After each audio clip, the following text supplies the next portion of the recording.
Hi, welcome to the program. My name is Andrew Morrison, and I'm going to be showing you how to build a load-bearing straw bale structure.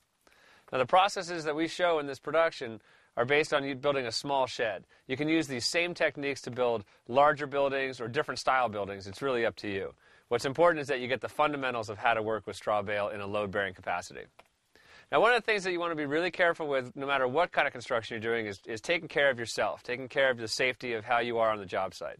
So some of the things you want to look out for are make sure you're wearing safety glasses when appropriate, hearing protection, gloves are a really good idea, especially when working with the straw, and using a dust mask when you're doing the weed whacking because it tends to have a lot of dust fly around, so it's good to protect your lungs. So take care of yourself, be patient with yourself, and have fun. On the first day of work, we're going to look to place some piers so that we have an actual foundation system. We'll also need to place our rim joist to create the frame of our floor system. Once our rim joist is in place, we'll attach our floor joist to create the decking, and with those floor joists in place, we'll then be able to come in and lay our decking on top of that, making sure to secure it firmly to the floor joist and the rim joist. On day 2, we'll start out by making some rebar staples. And we'll use a rented rebar cutter bender to bend staples which will attach the bales to each other in the corners.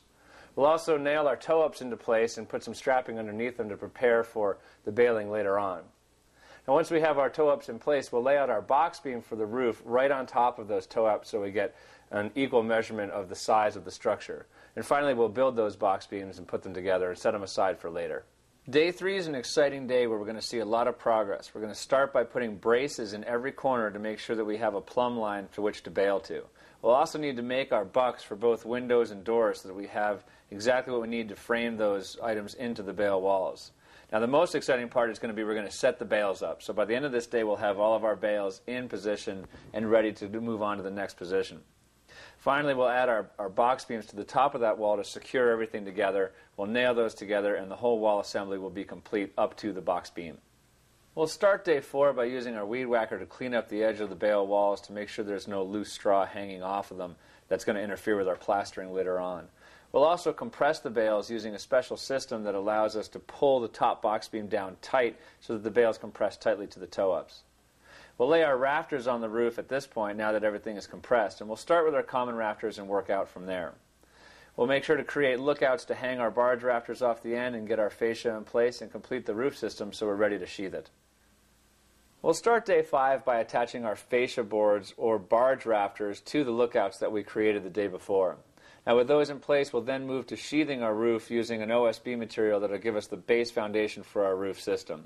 And once that's in place, we'll come up with our rake walls and install those up from the top of the bale walls to the bottom of the rafters that we've installed. That'll give us an area to continue our plaster up the wall. Finally, we'll add our roofing felt to the roof, which will give us enough protection to keep us safe should any rains come in the meantime.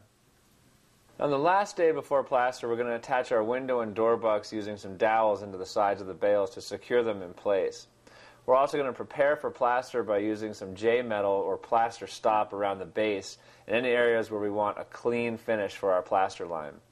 We're also going to install our windows and doors and put up some plaster lath around those areas to support the plaster on otherwise unsupported areas. And finally, we'll install our welded wire mesh across the surface of the bales to reinforce the bales and strengthen the walls in general.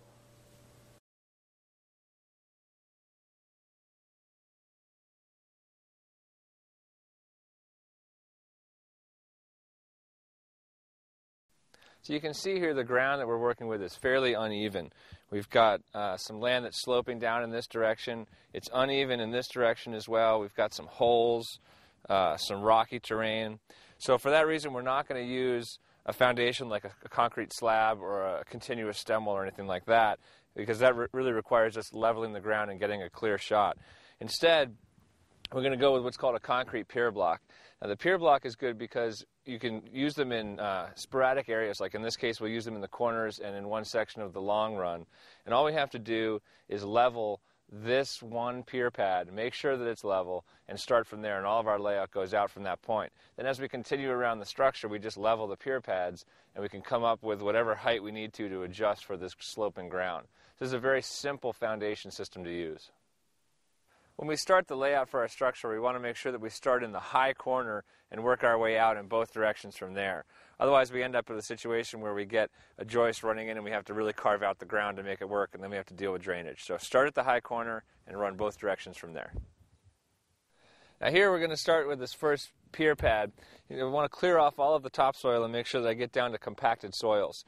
Now this first pier pad is the most important of all of them because we're going to be running from this direction. We're going to be running out and running out this way. We're going to create our square off of here, and we're going to create our level for the entire structure starting with this one pier pad. So we really want to make sure we get it in a good spot.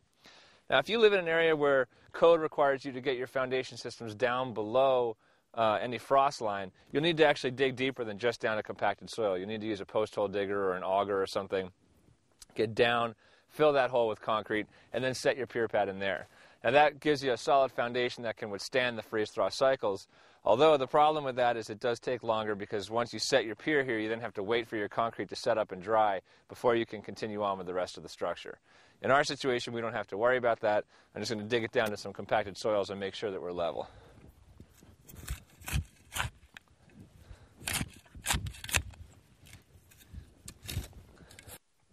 To level this pier pad, I'm going to use what's called a torpedo level. And the idea with a torpedo level is it's smaller, it's easier to handle, and it gives a very accurate readout across the face of a small item like this. Now I don't want to measure straight across the block here. I want to go at an angle to get a longer access and get a more accurate reading. And I can see here that this side of the bubble is a bit high, which means this side of the pier pad is too high. When I turn it this way, I see again this side is considerably higher, so I need to bring this corner down. So I'll continue to work with the shovel here to get this down into place. I'm down to some solid soil, so I'm comfortable with that. Now it's just a matter of getting this pier block leveled. I've dug my hole down to basically a level slot, and I've filled about a ½ inch of sand on top of that dug out ground. That helps me level the pier pad very evenly once I place it in position. Again, using my level to check across here. With my pier pad all leveled up, I've backfilled around it with sand and compacted that in. That's going to hold this pier pad tight so I can actually run my boards and nail onto this without it moving. Now that I've got my pier pad set, I want to get my long run of this structure in line. This is going to be the next piece that I put on in order to get the level of the structure and set my next pier pad. Now in order to do that, I have to think about how I'm going to frame this floor system. So on my pier pad here, I'm going to draw out a couple little notes about how this is going to come together. If I come in from the outside, the way that this system is put together is I have two 2x8 12-foot lengths that run this direction, which make up the beam on the outside here. Now because of that, I want to put the first the inside 2x8 on first, and then attach, after I've attached all my floor joists, then attach the outside to strengthen that system up. So I need to make sure there's enough room on the outside of this pier pad for that second 2x8 to sit. So right now I'm going to come in here and come in about 1 3/4 inches, knowing that that outside one's 1.5 inches. It'll give me about 1/4 inch of room on the outside. 1 3/4 inches, mark that spot, and know that on this side is where I'm going to put my long 2x12, which runs this way. Now I also have to keep in mind that I've got a 2x8. I also have to keep in mind I have a 2x8 running this way as well for the outside of this frame. So I want to make sure that I set that so that we have 1.5 inches. We'll do the same thing. We'll do 1 3/4 inches coming in that direction to give that a little bit of extra room. So this is the back side here, and that's where that 2x is going. So I can connect these two lines and know exactly where I need to put this joist, which goes right here, and this joist running this direction will sit on the outside of this line. So this gives me an idea of exactly how to put this all together so that when I get further down the line, I've already planned ahead. Before you set any of your floor joists, you want to make sure that you know which way they're crowning. What that means is sometimes the board will have a warp to it. So you look from the end here, look straight down it, and I can see that I've got a crown going this way. I want to make sure that all of my crowns are up like this. I don't want to have a swale in the floor joist. With a crown like this, with the weight of the structure on it, it'll actually, over time, it'll flatten it out and cause it to be a flat floor, as opposed to if you have the swale, you have a weak floor. I've placed one of my long joists exactly where it goes per the layout that we did on the pier post at the other end. Brought it out in the direction I want it to go. Now it's totally out of level at this point, and that's not the problem. What we need to know is where this pier pad has got to set. So by placing this in this position, I can see where this board ends. I know about how much room I need to cut out for this next pier pad. I'll cut that out, set this in place the same way we did the last one, and then I'll worry about setting this board at level from one end to the other. With our second pier pad leveled, we can now put a level on our actual 2x8 and set it to an actual level position. We're using a stake here in the middle, and what this will do is basically support it. Actually, it's not in the middle, it's almost on this other pier pad. We'll pull this up, get it to a point where it's level, and then drive the nail from the back side here, and that holds it in place. So now with it level, I can come down and measure down from the bottom of this joist down to the top of the pier pad, and that'll tell me the size cut I need for my post underneath there. Now that we know where the other end of this 2x8 is setting, and we've got our pier pad in place down there, we can come back and toenail this into the pier pad. Now you remember we had done our layout with an X this way and an X this direction. Now's the time to put this first joist right in place where it goes, and then we'll toenail it to keep it steady. So this drawing shows you again what we're talking about with the way that we have to lay this out on top of the pier pad so that the outer rim joists, which are in yellow here, and the inner rim joists, which are in green, will all have room on top of the 4x4 post as it bears on the pier pad. If we don't take into account leaving space for both rim joists, it's easy to have those hanging off and not being fully supported and not getting full bearing to translate the load down into the foundation. When toenailing, you want to make sure you get enough nails in the wood to hold it firmly in place without over-nailing it, which will cause the wood to split out. Here I've got one nail on the end, I've got two nails spread out on this side, and two nails spread out on that side, and that's it. I've measured my 4x4 post here, another pressure-treated item, to that same measurement that I determined by measuring down to the pier pad. I've got that now in place. I'm going to toenail across the bottom, two nails on each side of this post. Then I'll set my joist exactly where I want it, remembering that I have another joist that's going to sit on the outside here, and then toenail this off as well. Before I toenail this piece on, I want to make sure that this post is plumb in this direction. Side to side doesn't matter because there's still movement in here because I don't have any other bracing on this direction.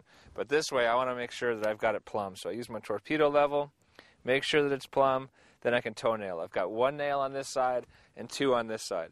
I need to make sure that this nail is totally flush so that when I put my secondary joist on here, this isn't bumping it out and tweaking it in a strange direction. In order to find the location for the pier pad going the opposite direction of the line we just set, we need to make sure that the joists are running perfectly square to each other. In order to do that, we're going to use what's called a 3-4-5 triangle. What that is if you run 3 feet one way, 4 feet the other, the hypotenuse of that triangle will be 5. Now, the larger increments you do, the more accurate it is. So in this case, we're going to go 6, 8, 10. So I've come over here, temporarily set this new joist so that the edge of this is flush with the line that I made so that this joist coming in will end up flush in this corner. Now from the inside here, because I've got this kind of offset deal, I'm going to measure from the inside. I've gone 6 feet this direction from the inside and made a pencil mark right here. I've gone 8 feet again from the inside in this direction and put a pencil mark. I also drove a nail here so that I can hook my tape on it right at that 8-foot mark. With my tape hooked, I come over and I look for 10 feet, set it on the inside of this joist, and there's 10 feet right there. Now again, this is not exactly perfect at this point. As you saw, I lifted the joist up and kind of moved it around. Now that's going to make it less than perfect, but it's enough so that we know where to put our pier post. Once we get our pier post in place, we'll leave enough room there so we can actually get this same 3-4-5 triangle done again, and we'll pull it exactly to where it needs to be. In order to get this next run level, we want to go back to our original board. Rather than placing our level on just this one and getting it back to this corner, we know that we've made this first initial run level, so we're going to come back to it. We've laid our level across here, onto this side, gotten it at the right elevation, and again put the stake in here to temporarily hold it. Now I'm going to come back and pull my 10 foot again.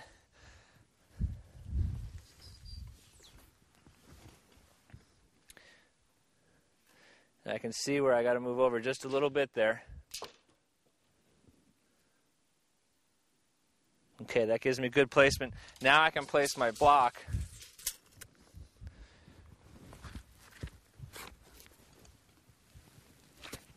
into position.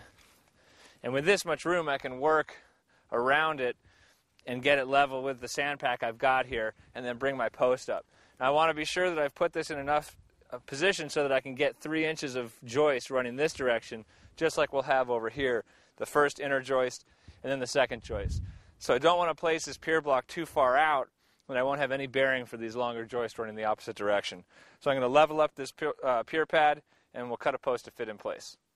With the level of this board now determined, I've lined it up on the outside of my spot here, and I've got a nail started to drive it home to attach it to this. Now I'm going to use 3 nails down the length of this 2x8, one top, one bottom, to drive that together, and one right in the middle. Now that makes a solid connection at this corner. Now we can start working down that way and work at the other end. When I tried to get this post exactly plumb, I found that it was a little bit off from the pier pad. So what I've done here is I've driven some cedar shims underneath this pressure-treated post to get it in place. Now you make sure don't use the Doug fir ones because they'll rot out. The cedar ones will last much longer. So I get it just tight enough to where this is going to be plumb, then I can nail them in.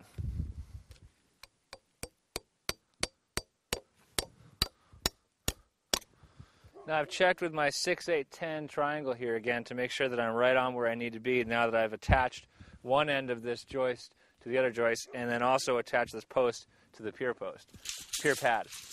It is right where I want it, so now I can go ahead and toenail this off into the post.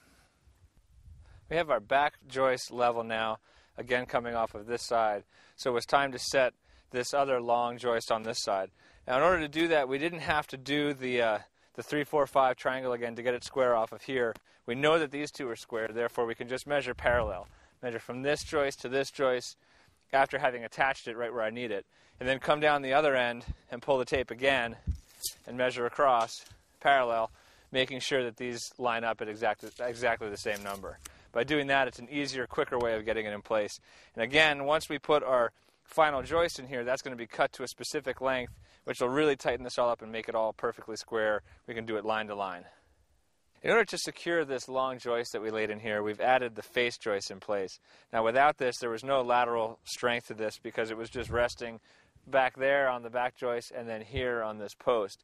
So when we did our measurement for parallel, it had a lot of movement back and forth.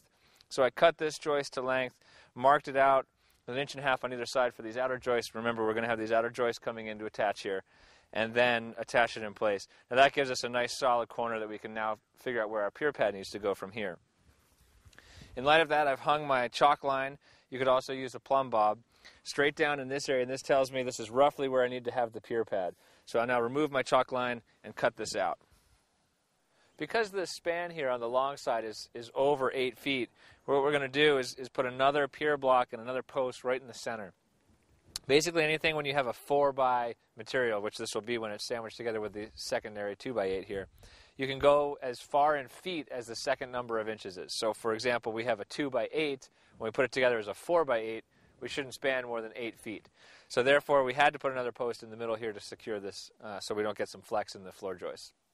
I'm going to start pulling layout now for the floor joist. And we want to make sure that we pull from the same end on both sides of the building here. So I've hooked my tape on the outside. I'm going to come out. I have a 2-foot layout for the floor joist.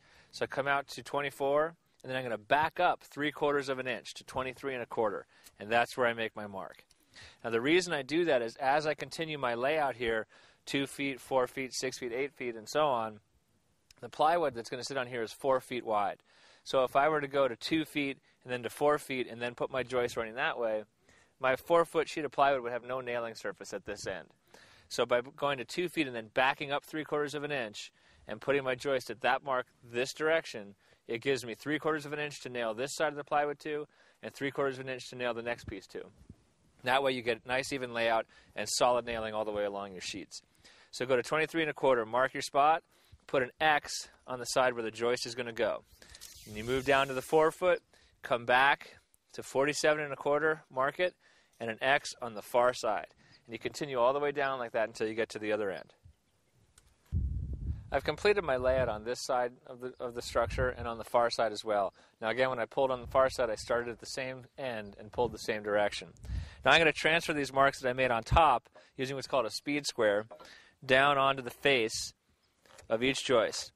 So by transferring this mark and then putting my X on the side that the joist is to be nailed to, this allows me to line up my joist and make sure that it's totally square to the top surface.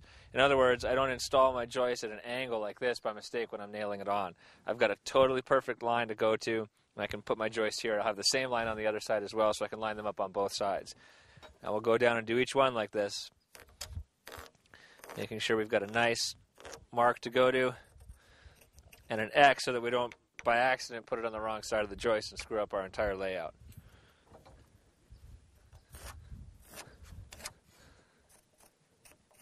I'll continue down this side of the building and do the same on the other side. We're getting ready to roll our joists now. Basically what we've done is cut all of the floor joists to length and lay them in position so that they're ready to be installed. We've also crowned them all and marked a V on it with the point pointing the direction of up, so that we know when we install all these joists we don't have to do it every time. We can just roll them right into position and nail them. Now I'm going to be working with a helper, so that allows me to have this end up, that end up, and nail it into position with a 16 penny right through the back of this rim joist. If you're working by yourself, you'll want to hang what's called a joist hanger. Now basically how this works is, remember we have a vertical line on our rim joist. You set this along that vertical line so that the X, which places the joist, is right in the middle, and hang it so that the bottom is flush with the bottom, so that all your wood lines up the same. Nail this into place with, they're called Tico nails, shorter nails. You nail that into place, and then you can set your joist in there, come back over to the other side, and nail off the floor joist into the rim joist. Now again, you don't have to use these unless you need to support it. If you've got someone to help you, you can do it just with the 16 penny nails through the rim joist. I'm attaching the second rim joist here. Now again, we're going to have two 2x8s, which turns them basically into a 4x8 rim joist. Now what I want to be sure of is that when I attach these, I'm using galvanized nails, and then I'm using them so that they're at opposing angles. If I put them straight in, first of all, they'll come flying out the back side and stab me. Second of all, they won't grip this as well. If they're going in at different angles, then this board will really be attached and what's called sistered on to the other behind it. The nailing pattern we're using to sister these two boards together is basically two 16 penny nails, galvanized nails, one at top, one at bottom in opposing directions every 12 inches. So what that looks like is basically in between the joists and right on the joist. That's going to give you roughly a 12-inch layout. I've started laying the sheathing on the deck now, and before I do that I put down some subfloor adhesive glue along all the joist lines so that when this floor is nailed down it's going to have a nice solid attachment to the joist. So for that I just use this large caulk gun with the adhesive glue. Now one thing to keep in mind when you're doing this, when you lay this out, you want to move so that the groove part of the board is facing the direction you're working. So you can see there's a tongue on this, the tongue and groove subflooring. So you got a tongue on one side, which is a protrusion, and a groove on the other, which is a groove where the protrusion grows into. Now the idea behind that is so that when you tack these boards together, when you lay them down, you need to hit them with a hammer to get them to slide in nice and snug. Now, if you had the tongue out on this side, you'd smash the tongue and it would fall apart and it would be a total disaster. So you want to have the groove facing the direction you're working. That in mind, I'm going to lay some glue down.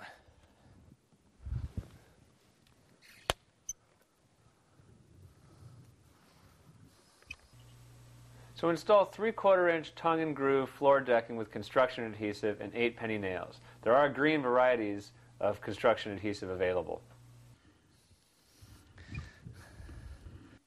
Okay, I've got all my glue in place now, and I'm going to put my board down. Now the other thing to keep in mind is there is an upside and a downside to these boards. You can see it's written here, this side down, so make sure you use that. Not only is it designed to go that way structurally, but one side is more slick than the other, so if it gets wet and you're walking on the deck, it'll be extremely slippery if you have the wrong side up. That's especially important when you're doing roof framing. And we'll slide it into place as much as we can by hand.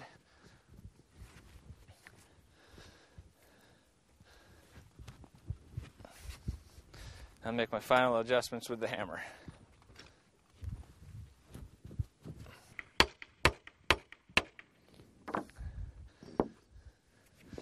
Now I'll tack this corner in place. I'm not going to nail the whole thing off. And go back over to this side and drive this board flush as well.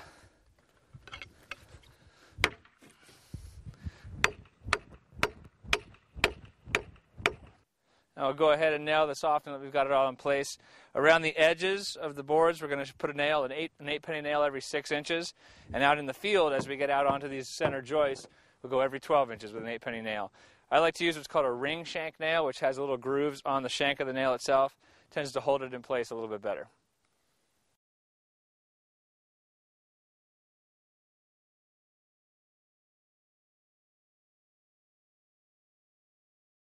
Morning, it's day 2, and I want to bring you up to speed on some of the stuff we completed last night after it got a little bit too dark for us to film. We've installed all of the toe-ups and the strapping underneath them. Now the toe-ups, the purpose of them is to get the bales up off the ground, and they're also used for us to cinch the box beam down against. We need some sort of opposing force, so we have the straps run underneath these toe-ups in order to be able to pull down and crank against something. The toe-ups we use are 4x4s, and they're spaced from the outside edge to the inside edge at 19 inches. I use 19 because my bales are 18 inches, and this gives me a little more flexibility if I want to do some weed whacking or shaping of these bales after they're installed. They're nailed off to each other in every intersection, and also they're toe-nailed down into the floor about every 16 inches or so. Now the toe-up needs to have strapping placed underneath it before you go through and nail it down, otherwise it'll be very difficult to get the strapping in place. Now this is what's called cord strap. That's the company that we use. You could use any kind of poly twine strapping material. You can find them in a number of different places. We just like to use the cord strap. It's very strong and easy to use. Now once that's laid out, I want to make sure I know where my door openings are, which obviously I've cut out at this point, and also any windows. The windows are the ones that are easy to escape the thought as you're putting this cord strap down because they're not in yet. And so if you think you have a window somewhere, you got to make sure you know exactly where it is, mark it, so you don't end up with a piece of strap running right through it, which has to get cut out later and then serves no purpose. So the cord strap itself, basically from any opening, it's about 6 inches over, and then they go 2 feet on center from there on. So again, about 6 inches over from the intersection, then 2 feet, all the way around the building. They just need to be long enough at this point to get them out from the toe-ups and give you some room to work with them. We'll actually show you how to attach these later and run them up and over. If you run them at full length right now, they get all tangled up and in the way as you're doing the rest of the construction. Now with the door opening, we've chosen to go with a straight opening here, so our door will come straight in, the bales will be a square edge. You may choose to flare this opening, in which case you would hold back this inner toe-up and cut an angle piece of wood from the door opening back. What that does is it allows a little more light into the room, but it also takes up some of the wall space inside by eliminating this much, or however much you flare it, by eliminating that much space as usable space. So because we want to be able to use every square inch of this building, we're going with a square opening with the doors. As we get closer to being ready to bale, we want to create some corner staples out of rebar. Now basically what these are used for is to tie the opposing corners together. So when one corner comes this way and another bale comes that way, we're going to staple those two bales every course with one of these. Drive them together, it locks them together. Now to do these, you'll need to use what's called a rebar bender and cutter. You can rent these at pretty much any local rental yard. And to cut it, I'm starting with a 10-foot piece here, so to cut it, I'll slide it in from the side and measure out roughly the size I want it. This is all pretty rough because it is rebar. So get it basically where I want it, grab the handle, and pull down until it cuts. Now we have our section cut. We're going to now put this bend in it. And we've decided about a 9-inch length here is a good length for that leg of the bend. What that does is it gets it more than halfway into the bale because our bales are 14 inches tall. So you'll have to play around with this a little bit until you figure out exactly what size and where this bend happens for you. I've got mine set at about 9 inches, and I'll pull my lever down. And you have to go more than one lever, otherwise it doesn't get it to a full 90 degrees. Get it right to where you want it, loosen it back off, and pop it out. Now you got to start back over, 2 levers over, and do the same thing the other direction. Now you want to be careful to get these so that they bend the same way, and it's pretty difficult to do. They have a tendency to twist as they bend, which isn't that big of a deal. You can always move it back later if you have to.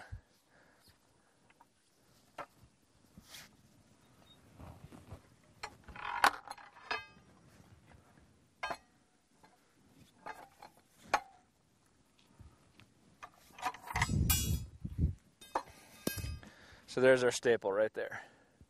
And that's a little bit off center, but we can just tweak it back into position. Cut the rebar to roughly 42 inches long and then bend 9-inch legs on each end. That'll give you a straight run on top of the staple that's about 2 feet long. Now, even though we've just finished doing our toe-ups, it's time to start thinking about the roof.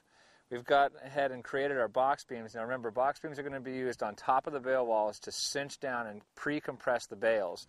They also are where the roof assembly sits. So the easiest way to do this is to build them to match exactly what the toe-ups look like down below. If you wait until the bales are in place, trying to create these box beams is going to be a nightmare. So what I've done is I've built them exactly to what's on the ground. I'll pull them aside. I've kept them separate so I can move them easily from one place to the other. I've got them all marked and labeled as to where they go. I'll set them aside, bale, and then come back and put them together. Now before I move these too far, I'm going to put a piece of 1/2-inch sheathing on the bottom, and I'll leave the top open. The reason I leave it open is so that when I come in and put them on top of the bales, I'll be able to nail them here and here to join these together and those together on all 4 corners, and then I can come in with my sheathing. Now the sheathing I'm also going to do a little differently. On these I'm going to start with the individual pieces will each have their own sheathing on the bottom. When we get to the top, we'll get them all in place, nailed together, and then I'll run a full length of sheathing from the outside of this one to the outside of that one so that it spans this joint and makes it a little bit stronger. Because of that, when I pulled my layout, I pulled it from the outside here, coming this direction. I didn't start my layout on this piece. By doing that, I've got a full layout that's going to keep me with solid nailing all the way across here. Now in the other direction, I've pulled my layout 2 foot on center, starting at one end and going all the way along. Again, we want to do the same thing we did with the joist so that you don't end up with a piece of sheathing having nothing to bear on. You want to make sure that you start with 24 and back off 3/4 of an inch so that you get that line of sheathing landing right in the middle of this nailer. Now you also notice here I've got a special nailer here. It's lying horizontal. Now what this is right centered on 19 inches from the outside to the inside. Remember, that's the distance of our toe-ups from the outside to the inside. This is there so that when I run this piece of sheathing all the way from that side all the way to that side at the end, I've got somewhere to nail it here and then start my next piece of sheathing running this direction. The one place we don't build the box beams exactly like the toe-ups is at the door. You don't want to stop the box beam the same way we stopped for the door opening and then start it up again on the other side. You want to run it all the way through so that you've got full support from one end of the building to the other. So in the old days with straw bale, we used to run rebar out of the foundations and to impale the bales on. Never really worked very well, and it kind of caused more problems than it was worth. So now what we've got is a series of 20-penny nails, and these are attached, just nailed down into the toe-ups on both sides, just a little bit. You go about 3 inches on center, 3 or 4 inches on center, staggering from one side to the other, to the other, to the other, back and forth on both toe-ups. You do this all the way around the building. Now what this does is it basically creates a very grabby surface when you put the bales on. You put them on there and they just kind of cling to those nails and they don't want to slide around at all. It's much more effective than the rebar ever was. And we've gone ahead and filled in between the toe-ups with some 3/4 inch minus gravel. This is a washed gravel, which means it doesn't have any organics in it like dirt or grass or leaves or anything like that. You want to make sure you use a wash rock. You can use pea gravel or this kind of gravel or any kind of gravel that comes in here, river rock. Basically what you're doing is you're creating drainage and you're also supporting the bottom portion of the bales through the center here as they span this. Now if this were a home, you might want to put split this in half, do a little bit of gravel on one side for the drainage that you need, and then on the other side do a 3-inch piece of rigid insulation, 3 inches thick that is, split that in half. That gives you a little more insulation value so that you don't have cold drafts running right through this toe-up system into your home.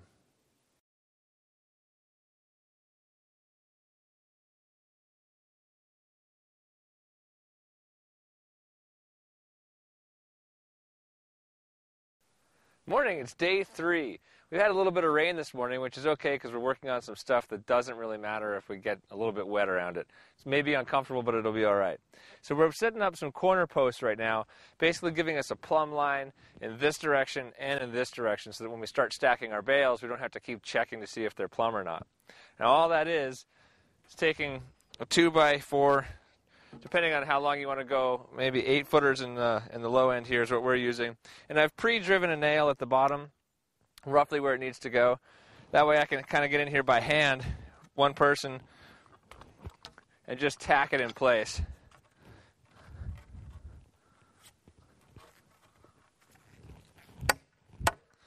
Like that. So that gives me one nail. Now obviously that doesn't plumb me because this can move either way, but now it's hands-free. Then I can take my level. Actually, before I take my level, I'm going to pre-drive another nail, and I want to drive it all the way so that it's just one shot to drive it all the way home. So I'll stop it just shy of that one shot. There, so it's sticking through now. Because inevitably what happens with these, when I'm leveling or plumbing, is I end up with trying to drive that nail in, and if I have to take more than one shot, I lose my level. Right there. Just like that. So now I'm plumb in that direction.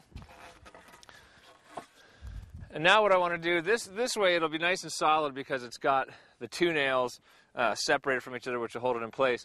But you can see this way, it's very flimsy. So I need to come in here and nail a brace down across here. I'm going to do that on all four corners, put one of these up, and then diagonally brace them. Now we've installed this long diagonal brace from the front of the building back, and we're going to install now the second brace from the back side of the building right onto this brace. Now it's difficult to do this work by yourself because you've got to hold a level in place, check the bubble, come over, nail, all that stuff is hard to do with just one person. So to kind of alleviate some of that, we've used a rubber band around the top of the level to hold it in place. And I've already pre-driven my nail like we did earlier so that it's just protruding through the other side, so it's just going to be one whack. So what I'll do now is get this started, kind of come down into roughly where I need to be, check for plumb, and then I'll come over to this side over here and mark with a pencil exactly, whoop, see I just moved it. Now I'll have to check it again. And what I'm going to do once I get it right where I want it is mark it here with a pencil.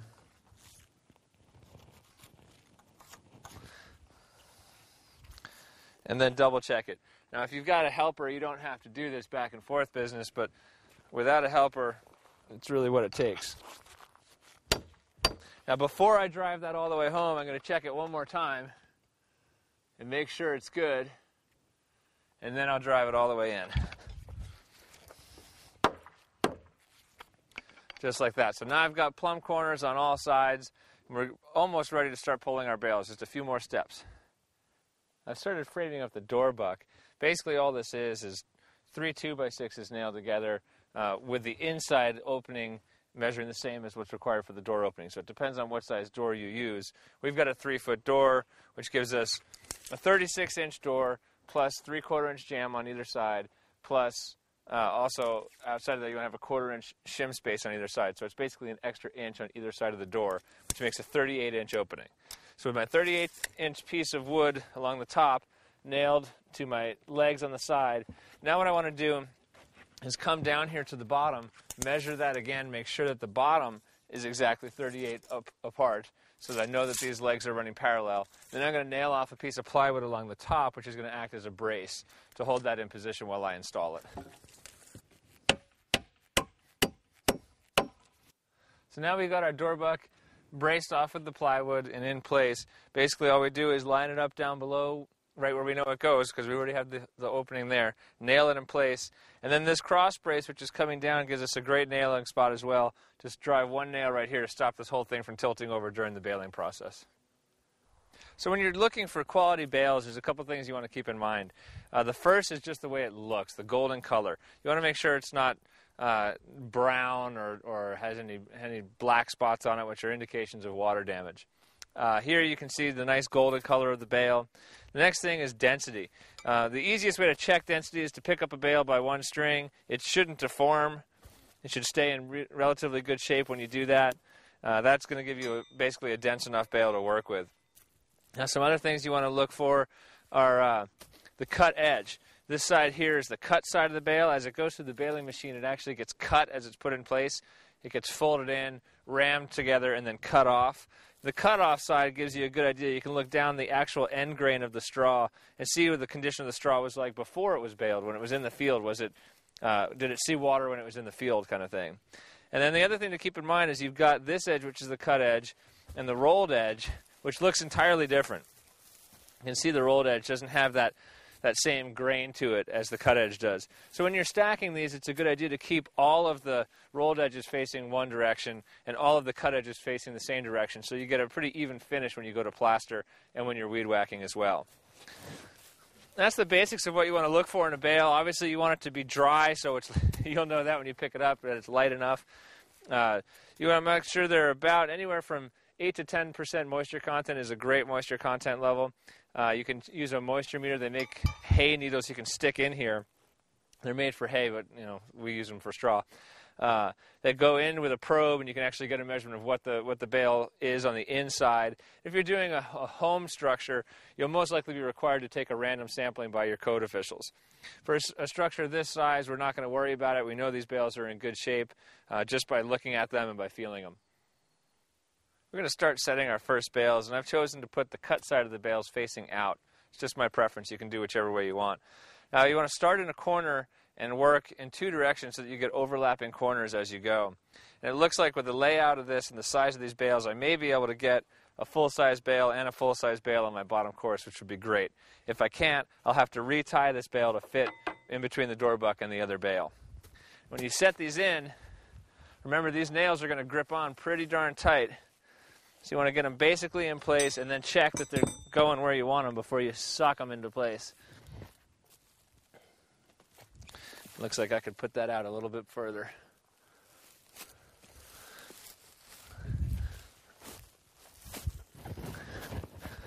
And then just squashing them down into place gets them started. Now to firmly secure our bale onto these nails, we're using a tamper. This is basically a steel bottom plate on a stick. We're going to tamp these down in here.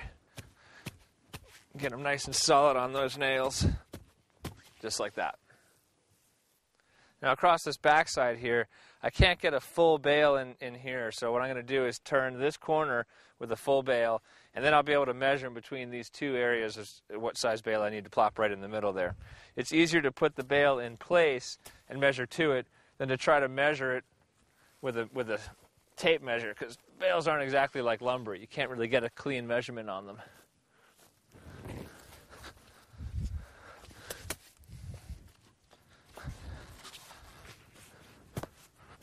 So here I'm looking at about a 36-inch bale roughly, and there's a little bit of play here and a little bit of loose stuff here, so I'm basically guessing it at about 36 inches. I want it to be snug, but I don't want it so tight that when I push it in here, it pushes these bales out the sides, because then we'll lose our plumb edge here. So it's important to keep it tight, but not so tight that you lose your edge. If you are a little bit loose, you can come in with some just loose straw and fill those holes. So that's probably the better way to go, is a little bit loose rather than super tight. In a post and beam building, it's the exact opposite of that. In almost every building, you'll be required to retie some bales to make them the right size for your application. Either because a window or a door opening is in the way, or because of the length of a wall, you'll need to shorten some of those bales to fit perfectly within that space. So it's important to know how to properly retie a bale. I'm going to retie this bale at about 20 inches. It's a 40-inch bale, so I'm going to cut it in half. I want to make sure that on the ends here, sometimes they have a tendency to bubble out or to have some chaff that hangs out. I don't want to measure from that. I want to pat that down and find firm bale and eyeball my measurement off of that place. Now I'll take my needle and wrap twine over one of my hooks, line it up with the roughly 20-inch mark, and plunge it in. Now I'm making sure to stay on the inside of the existing twine from the bale. That way, as I said earlier, if I need to notch something out here, I'll know that I'll be at least inside the original twine, which will give me a little more room. I'm not really paying attention to which side is the cut side and which side is the bent side right now. I'm just going to keep both strings inside the original ones. Plunge it through. And now I've got the table I've created here is 2 straw bales with a little bit of room in between them, so that as I plunge these through, again keeping it on the inside here, as I plunge these through, they don't get hung up in the bale below. They actually just dangle out in midair. I cut these pieces of twine that I'm using to about 5 feet, maybe a little bit more than 5 feet. Basically what that allows is for me to have enough to really pull on it to get a strong tie without wasting too much twine.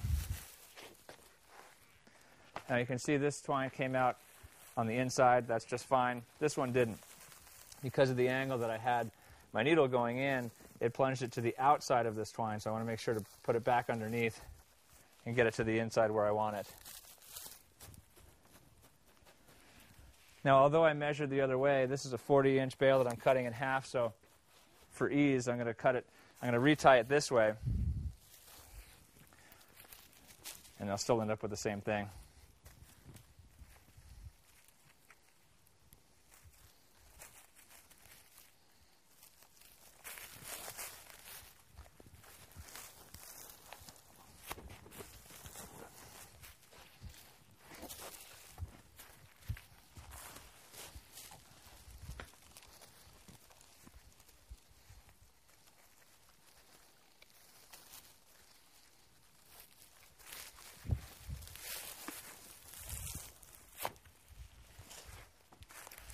Now I'll leave these long ties on the end. When I cut these original strings and this part of the bale peels off, I want to make sure if I've got some loose chaff, if I didn't get these exactly in the same place at that exact 20-inch mark, there may be some loose material here that I'll want to pull out to get a nice flat edge, and then I'll want to be able to retighten that twine down. So now again, originally, like I had said, we want to put the bale up so that the original lines here are exposed so we can see this little knot. So I can come in and cut that knot out without cutting my new twine. And I cut it right at the knot here on one side and then cut the knot off.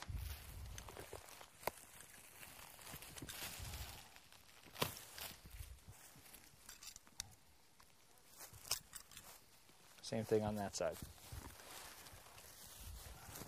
Now I'm going to hold on to these, which will keep the rest of the flakes in place, because like I said, you can do it with tying two directions at once, or you can do it this way where you just tie one direction. So I hold on to this so that the rest of my flakes don't fall off of the table here. Loosen this up. This falls away, which leaves me with the other edge of this twine. Pull it to me, and because I've already cut those little knots off, I've got everything I need right here to tie a new system. I'm still holding on to the twine in my left hand so that I don't drop this whole front edge of the bale.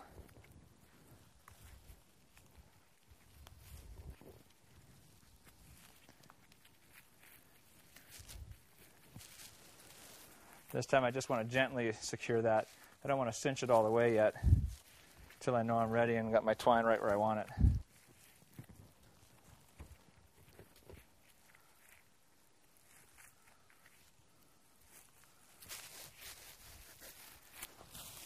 For example, there the twine started to move a little bit too far towards the edge, so I'll readjust it.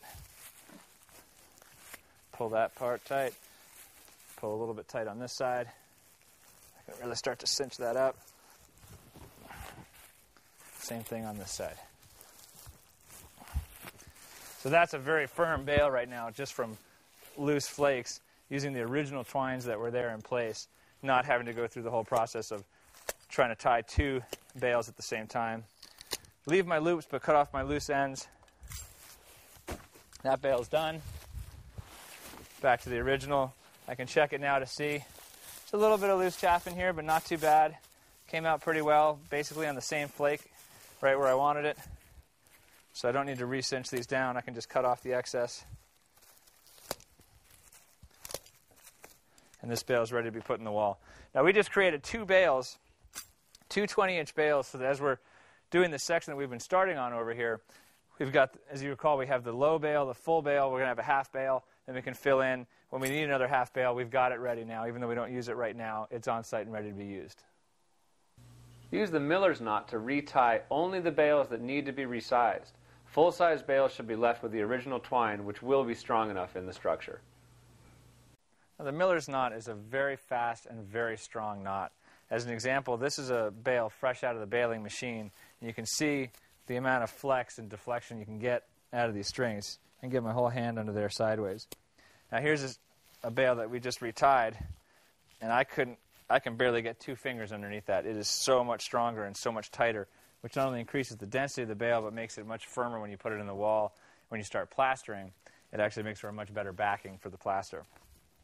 So to do the miller's knot, you want to start with your twine wrapping up and past each other. Excuse me. Take the first piece in your right hand and loop it back so that the loose loop is over your hand. Next piece comes in and lays right next to it like this, so they're both facing the same direction. You pinch them with your forefinger and your thumb. Now you twist, and as you twist them, bring this loose piece over the top. What that basically gives you is two loops going the opposite direction of each other. So you could just come in here and go like that, but it's actually much easier to come in, bend this one back, left piece right here, the left loose piece, will come around and over the top, and then over the top again of this back piece. Once you get it over the top, you tuck it under and create a little knot there. Basically what you've created in this is a double half hitch knot with a loop coming through the top. You now take the original piece that went up and went back into your right hand, pull it forward, hold on back here to start it, and you cinch it down. And as you cinch it, this double half hitch starts to tighten up, and you can pull it all the way through and really tighten that up. Now, I didn't even pull that hard that time, and here's my new one, and here's the old one. So it's a major difference. Even with just a small tug, the difference is very obvious. So it's once you get it, it takes a little while to get the knot because it's a lot of twisting and turning, but once you get it, it is simple and it is super fast, way faster than the trucker's hitch or any other knot that I've used to tie bales with, and way stronger as well. You can get so much force behind this. In fact, you almost need to use the super blue twine because anything shy of this would probably snap under the pressure of you pulling it so tight. Here's another angle of the miller's knot. Start with the twine running in opposite directions of each other as you wrap it around the bale. The piece on the right goes in your right hand and folds back over the top, so the loose end is folded back over the top of your hand. The left side loose end comes back running parallel with that piece we just folded back and is pinched between the forefinger and the thumb, like this. Now we take these two pieces and twist them, and as we twist them,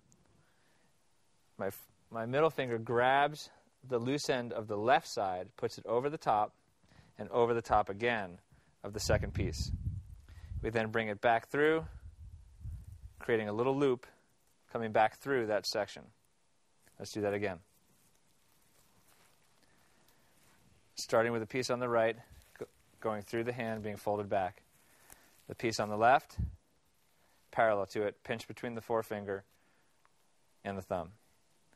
As we turn it, my middle finger here grabs the back side of the one that was on the left, tilts it over the top, and over the top of this piece as well. Now it's facing back this way. We then pop it through, creating a little knot, which has now created a double half hitch in here with a loop through the top. So there's a half hitch here, a half hitch here, with a loop running through. Now that we have that, we take the piece that was originally in our right hand, as we move it up, and pull it back. And as we pull it back, you can see it tightens up the knot, allowing you to put a lot of force behind the knot. And again, here's the new knot, or here's the new twine, here's the old twine. As we came across this corner, we found that the spacing didn't work out perfectly to get a bale here, and a bale full course in the corner. So what we don't want to end up with, you can see we have just a short bit here, maybe a foot worth of bale. What we don't want is to have that in the corner. So instead of continuing with our baling here, we've put a hole here in the middle. We've put this full bale all the way out to the side. That's going to be the base for that corner, and then we'll fill this back in with a tied flake. What that is basically some smaller pieces of straw that have come off from a previously tied bale, and we'll retie them and get them right in here nice and firm in between these bales. One of the most important parts of a load-bearing structure is making sure that the corners are well tied together. So you remember we made these staples earlier on. At every course, every corner, we're going to nail them in here. We want to put them basically in the center of this bale and then as far into the other bale as they'll go. And you just tap them down in there with a sledgehammer. And this really ties the bales together, not only with where we're doing the overlapping bales, but these just really anchor everything nice and firmly together. As you're going along, you're going to find that some of the courses don't fit perfectly. These bales are all going to be slightly different sizes, so on one course it may work out well and on another it might not. In this case, we've got a gap right in here that we can't just leave like that, and we don't have a bale that's going to fit within these other constraints. So what we'll do is we'll leave this spot here and get some flakes or just some loose straw and jam it down in there. Now you want to get it in all the way down. This is why doesn't matter if it's 40 degrees outside or 110, you want to wear long sleeves and gloves because this stuff is itchy and scratchy when you go through here, jamming your hands down in here like this. And gloves are especially important. I've actually done this without gloves a few times to where as I push, I get a sliver of straw behind my fingernail, and that hurts for about 2 weeks. You don't get that out. Now you don't have to jam this so tight that it's as tight as the bales. You just want to fill it as much as you can. And then as we come back and lay the course over, go in the other direction. If we have any more loose spots in here, we can stuff a little more straw in there later on. So we've got a small window in this end of the building, and we've created what's called a window buck, which will basically act as the framing for our window. All it is some 2x6s nailed together. And then on the bottom here, I've nailed some extra 1/2-inch plywood. This is some of the scrap that was left over from making the box beams. What this does is it makes it a little more stable when we set it up on top of the bales. I've also on the back here made sure that this was square. Again, to square something, I measured from this corner to this corner and made sure that that measurement equaled the same as from this corner to that corner. That means that this box is square. Once I made it square, I went ahead and nailed off 2 little 1/2-inch plywood gussets here, and that will keep it square so that it can't move as we're baling. That's important because if you get it set up in position here and you jam a bale here and you jam one down low and it tweaks it out of square, when you go to install your window, there's no way it'll fit. So that's an important piece to pay attention to. Now when I set this in here, I want this window to be centered, so I'm going to measure out exactly the distance I want it this way, make sure it's equal to that distance, and set it in place. For now, I'm just going to set it there, and I'll bring my bales in and hold it against the sides with the bales to hold it in place. Now you'll notice that there's some loose chaff on the front of the bales here. That's going to get weed whacked off, so I don't want to have this totally flush with that, or it'll actually end up protruding past the wall. So I'll hold it just back, maybe an inch or so off of this chaff down onto where the bale gets solid, and that's where I'm going to set my window buck. Now once I get all my bales in place, there's another step to attach these, and we'll deal with that later on. Now it's pretty likely when you go to set your window buck in here that you're going to have some slope to the bales because bales are not exactly perfect. So the easiest way to level it that I found is to use another piece of plywood underneath the buck itself, depending on how far you've got to go. When you lift this up and set the other piece in there, it raises the buck up equal to the bales that are next to it. So then you go ahead and throw your level on there. That's actually pretty close right there. Slide that in a little more. That's level right there. So just by adding another piece of plywood underneath here, and then what we'll do is, once this is in place and we've got bales on both sides, pinning this buck exactly where it goes, we'll come in here and stuff some straw underneath this extra piece of plywood to give it a little extra support. We've got this window buck basically installed now. We've got it plumbed temporarily, and we know it's square from the way we built it. As you can see, the bale courses don't line up evenly with the top here. Because we're going to have another course over the top as well, we have to give some sort of bearing surface for those bales to have. So what I've done is, like we had on the bottom, we had a piece of 1/2-inch plywood. I've applied 2 of those on top here. So we've got a full 1 inch. They're nailed together. They're sistered together. We have a 1 inch of plywood heavily nailed down into the frame of this window buck. So across that, we can now add some stuffing like this, just basically loose flakes that are going to go across the top here, fill in this spot, and then we can continue with our course of bales right across the top here. So this gives us a little bit of stability underneath the bales. Now I've held it back. It's only about, I'd say 14 inches wide, this piece here. Now the reason for that is when we want to shape the window on the inside, by having it held back from the width of the bales, it allows us to weed whack and do some shaping on the face of these bales here so that we don't have wood right up to the end, which would give us a right-angled window no matter what we wanted to do. As you're stacking the walls, it's a good idea to walk around the outside with the tamper and just make sure that you're not bowing out too far in some areas. Now, again, we've got these corner posts that are braced that give us a good idea of where plumb is, but they're going to get bumped and bashed a little bit here and there. So you want to go out and use your eye, which is the best level you've got, and make sure you don't have stuff sticking out. We have an obvious example right here where this bale, this is the first bale going that direction on this course, and it's obviously too far out. We can just knock it back over with our tamper to get it back into position so that we end up basically flush with the outside here. Now again, we're going to be weed whacking all of this loose stuff off, so it doesn't have to be precisely flush here. Looking down the side, I see another spot here on the bottom. This is where the tamper really comes in handy, because that bale I could have moved by hand with no real problem because it's not really compressed in there by anything else. These bales have some weight on them already, and there's no way I can get in there to move them. So I can just clean them up with a couple swift shots with the tamper and just keeping the wall straight as we go. The more you do this, the easier it's going to be in the end. You could go without doing this and then do it all at the end, but you may as well keep walking around every 3 courses or 2 or 3 courses and just clean it up and make sure it's looking good as you go. Now that we've got our building baled all the way up, we're going to go around one more time with a tamper and just make sure that we've got as much of the wall flat as we can get it. Now stuff like this where you're basically flush at the bottom and maybe a ½ inch or an inch proud up above here, it's not really worth tamping. Just leave it where it is. We'll come back with the weed whacker later on and clear it all up that way. So right now, that's probably about good enough. So the other idea is to just walk around and see where you've got high spots and tamp them in. And if you've got a low spot, you're going to have to go to the inside and tamp it back out from there. So it's kind of a back and forth kind of process. We just want to get it as close as we can. That looks pretty good, actually, in this corner, so I think we'll call it good there, and I'll try around the other side.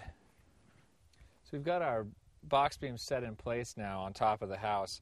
And basically, we just get them up here in the general area. And again, these corner braces that we put in give us a good, because they were set at plumb, give us a good representation of where the outside of the building needs to be. So with that in line, I'm going to come in here and start nailing these together. Now for this operation, I'm using my nail gun. You could use a hand nailer, but this is just a lot easier for me.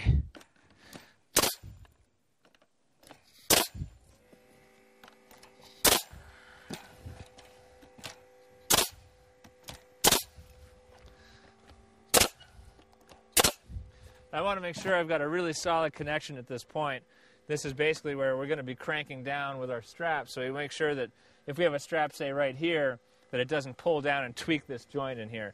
We'll also be running our plywood and extending it out along to this edge and then nailing all the way across to the outside of the other building, so that'll tie it all together really well.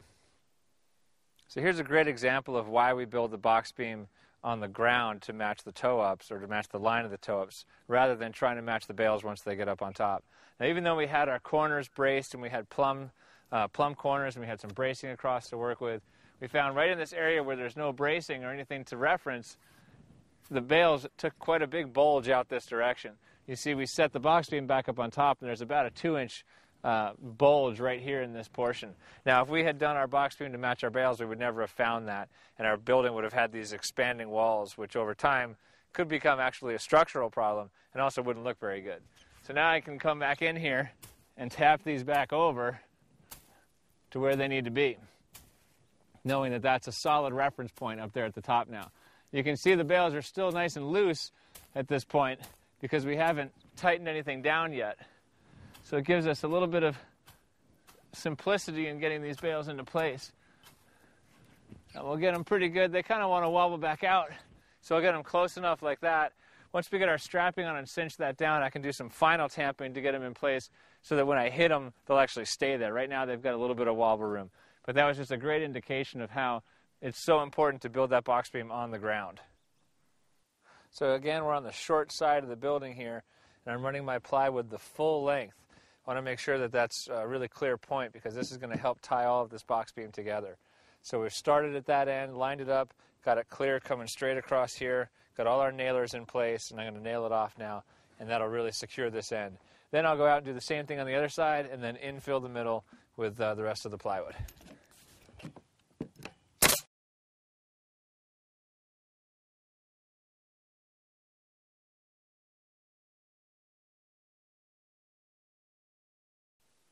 Morning, it's the beginning of day 4, and we're getting ready to start our cleaning up of the bales so we can get ready to build the roof on here. Now what we've done so far is we've pulled off the plumb corners and the angle braces that were holding those in place, and we're going to get ready to start weed whacking the walls now. Now when weed whacking, basically what we're looking to do is get rid of this chaff here, this loose stuff that's hanging off. And the reason behind that is as you plaster, it's pretty heavy. And so if you've got all this loose stuff here and the plaster hangs onto it, it may just peel right off the wall and pull it off with it. So it makes it very difficult to plaster when it looks like this.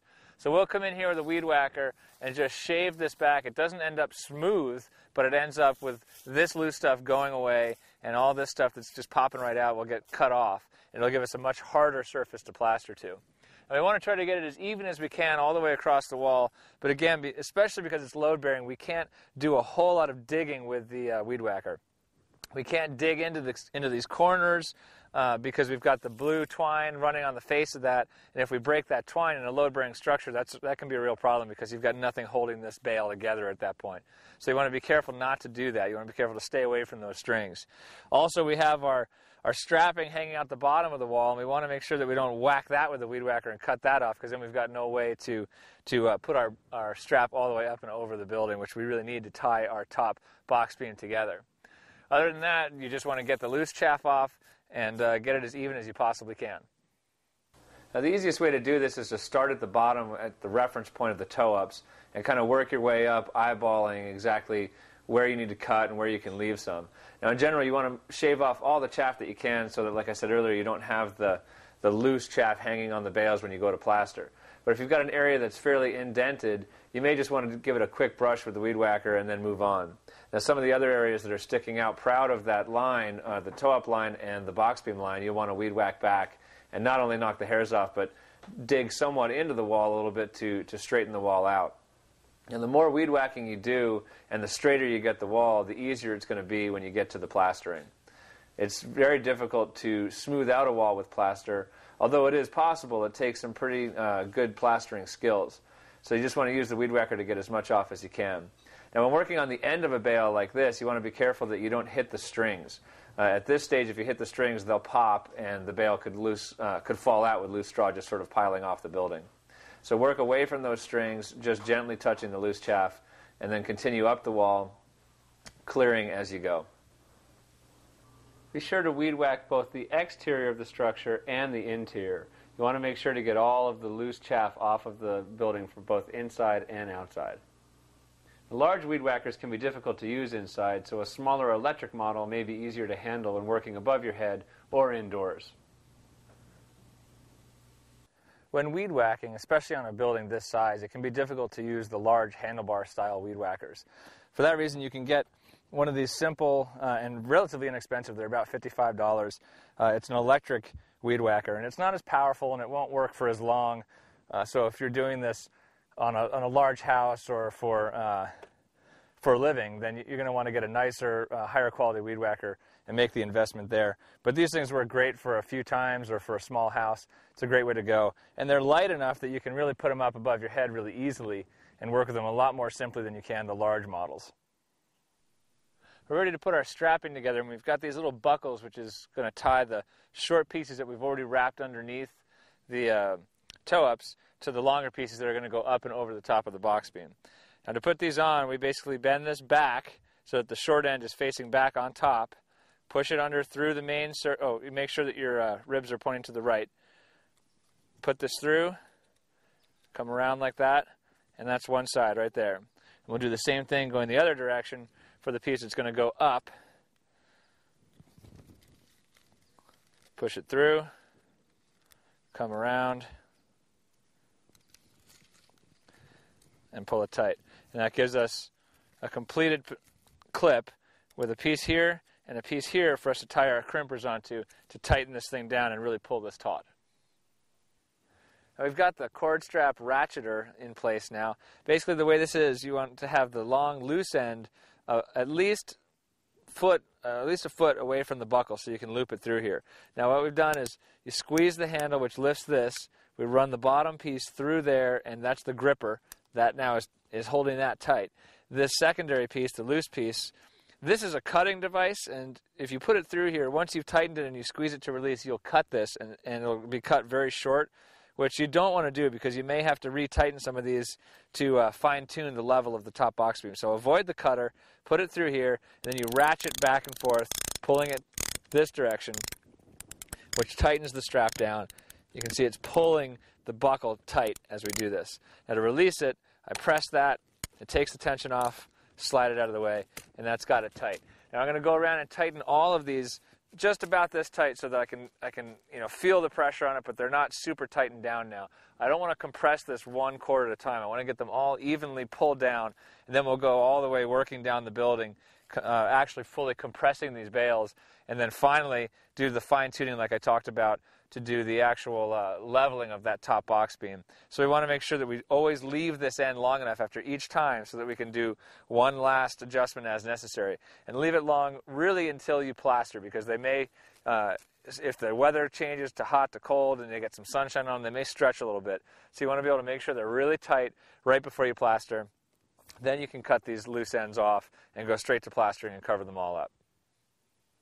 I've gone around the whole building now and used the crimpers to tighten down all of my webbing so that the top beam is actually very solid on the structure now.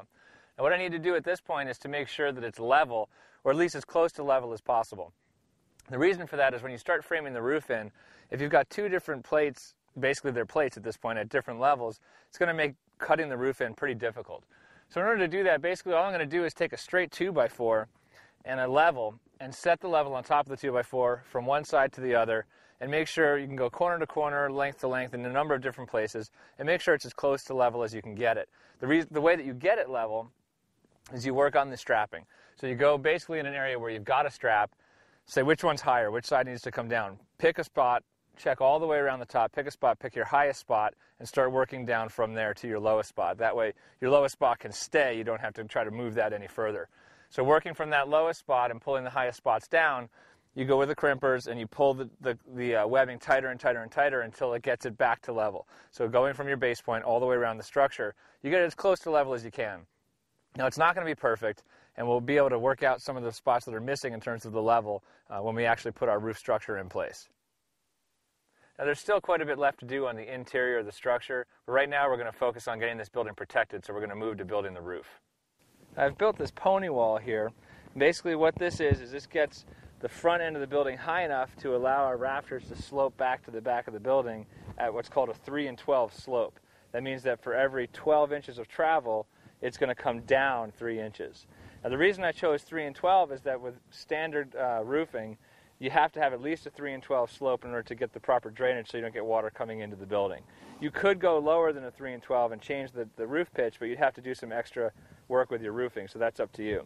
Now with a 3 and 12, basically what I end up with is I know I've got 12 feet of run, so I've got 3 feet, run being the distance of this building, the length of the building. So I know that I have to rise up 3 feet higher than that end back there where the rafter is going to attach. So what I've done is I've got a bottom plate, studs, and a top plate. I'm going to put a bottom plate on the other end here as well, which is going to allow me to level off the fine-tuning where we talked about fine-tuning the level. I'll be able to do that on that side as I am here. So my measurement of this stud right here is 3 feet minus 1.5 inches. So that's 2 feet, 10.5 inches. And the reason I do that is I'm not going to account for this base plate in here because I have the same base plate on the other end.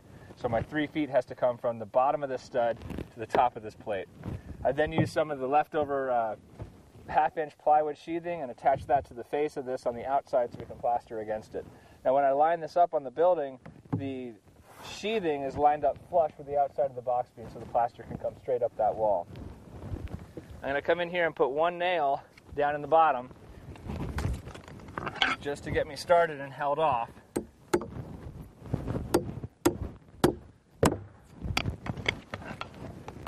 And now there are two things I need to be concerned with. I need to look at the plumb of this wall, this way, back and forth, and also the level. Now we know that we got the box beams close, but they're not perfect. So what I'll do is I'm going to put the level on top here and take a look at where it's at.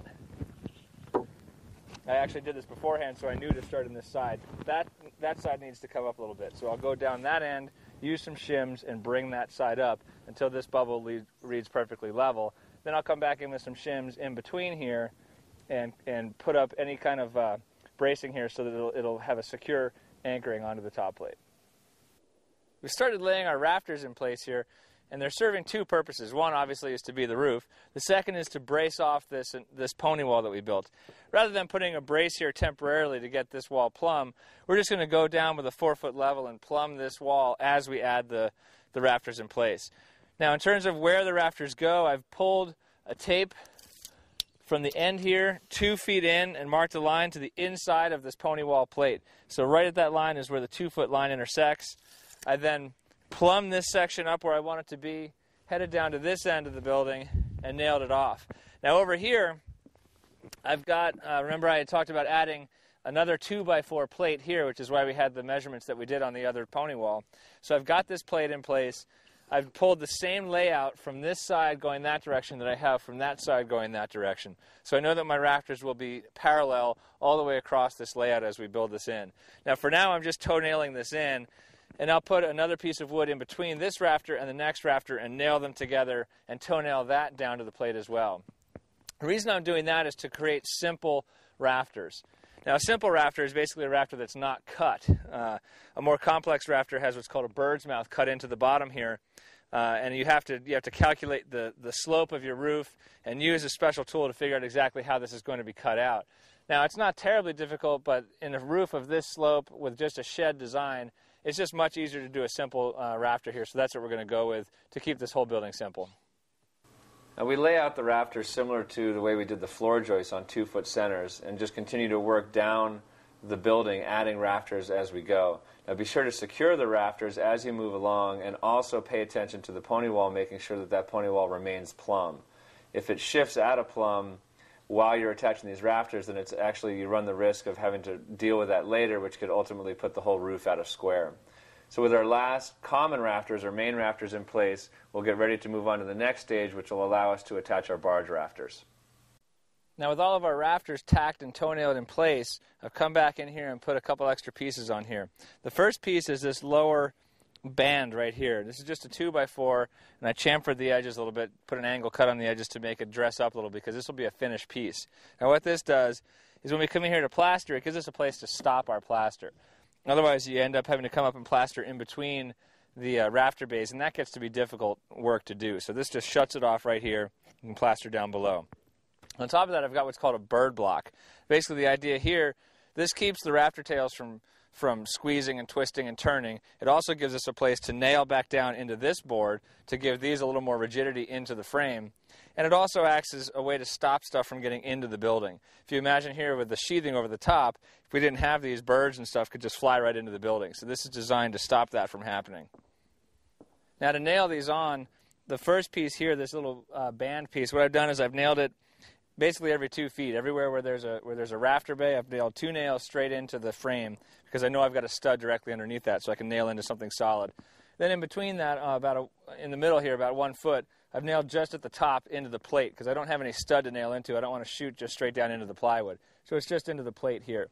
Then these bird blocks, I nail them from the side, and the first ones that go in, I nail from the side and from the side. As I continue down here and add them into each other bay, I'll be able to nail from one side, but the other side will be blocked. So I'll have to take my nail from behind and toe-nail it in. I'll show you from the front here. Toe-nail it in at an angle like this so that it comes in, and when the nail is set all the way in, it's about flush with the face of this and this board, so it's not sticking out in a really ugly way. And we'll do that from the back side so you don't see it anyway. Install the bird blocks tight to the rafters so that they are at the same slope as the roof, making sure to pinch off any areas where birds or insects might be able to get into the roof structure. And we're going to have a 2-foot overhang on each side of this building, so we're going to have to create what are called lookouts. Now, a lookout is basically a 2x4 that gets set back far enough so that it attaches to the second rafter in, and it has to sit down inside this rafter so the top of it is flush. So in order to do that, I've marked out where I need to cut out this rafter, the depth of this 2x4. And then I'll also mark back here where I'm going to nail this other end. So once I cut this out, I can slide this down into place, nail it off back here. It'll be attached here and resting on here so that it can't slide down any further. And by doing that, we'll have pieces of wood sticking out here, all the way down here on 2-foot centers going down this outside rafter, so that when we come and we put our final rafter that hangs on the outside, we attach it into these pieces once they're in place. And you can see I did a lot of little cuts across here so that I'm not trying to whack out one giant piece of wood. So with all these little cuts, you can come in and just whack them out, and they pop right out of the way. Now, if sometimes you get some of these where they leave it a little bit tall, and you can just use a chisel and clean them up here. so that this board will lay flush. Now I tend to overcut this in terms of depth, just about a 1/16 of an inch, so that I don't have to get all of these totally flush and perfect. I just need to get them cleaned up enough to where they don't interfere.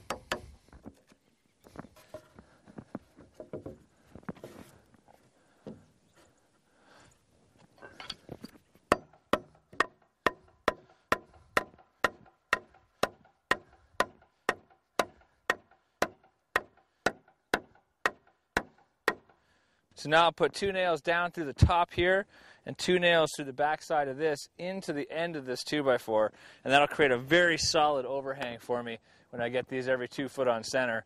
And out here on this face is where I'll attach my final 2x4, or excuse me, my final rafter onto the end of the 2x4.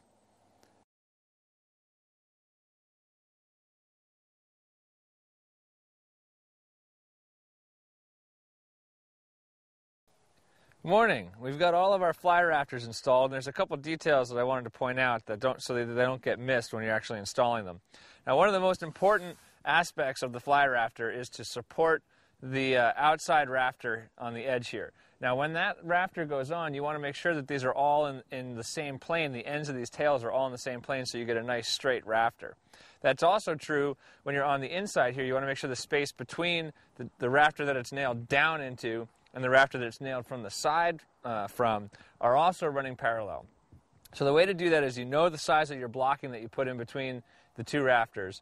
Go with that blocking measurement and use that marked on your lookout. And then you can lay that out perfectly so that as you come down, you know that these 2 rafters will always be parallel. Now, they may not be straight. In this case, we've got 20-foot rafters, and they have a big bow to them like this as they go down, but they bow together. And that's important because once we put the plywood on, we'll be able to straighten those rafters, and they'll straighten parallel. They won't be off, one bowed and one straight. That'll also give us a nice straight edge for this outside fly rafter. Now, the other thing that these lookouts do is they support the plywood as it spans out across here onto this final fly rafter. Now, in doing that, you want to make sure that when you lay these out, you make sure that the breaks in the plywood every 4 feet are going to land on one of these lookouts. If it lands in the field like this, it'll be floppy and there'll be no real support, and over time you'll get some movement in that, which you'll see from underneath, which doesn't look very good. So when you pull your layout, make sure you know where your plywood's going to start, pull down, and make sure that you've got 4-foot centers landing in the middle, or certainly within 3/4 of an inch onto these lookouts. Hanging the fly rafters is one of the more dangerous and one of the scarier parts of building this structure, because you're going to be leaning 2 feet over the edge of the building in order to attach the face of the rafter into the lookouts. Now, doing this by yourself is difficult to do. The easiest way to do it if you're working alone is to attach some little plywood plates, little gusset plates, to the top of the rafter. And what this does is I put them so that they'll land right on these fly rafters, and I can just slide it down into place and it'll hold itself there in place. Then I just have to line it up and shoot it on. So that's an easier way to do it. If you have 2 people to work with, the best and safest way to do this is to set up some scaffolding from the ground up and have a partner hold one end. You can still use these gusset plates. Have a partner hold one side, you work on the other side and nail it as you go down. Again, working alone, and if you're experienced in construction, it's okay to do something like this where you have the skills to do it. But if it makes you uncomfortable, then I would suggest you rent some scaffolding and go that way. Now, what I've done here is I've measured down from my inside rafter here down to one of my lookouts, so I know exactly where to place this one, and mark that same measurement on the back side so I can look at that and know that it's in place and shoot it on. What I don't want to do is install it and have it be an inch or 2 shorter than the front rafters up top there.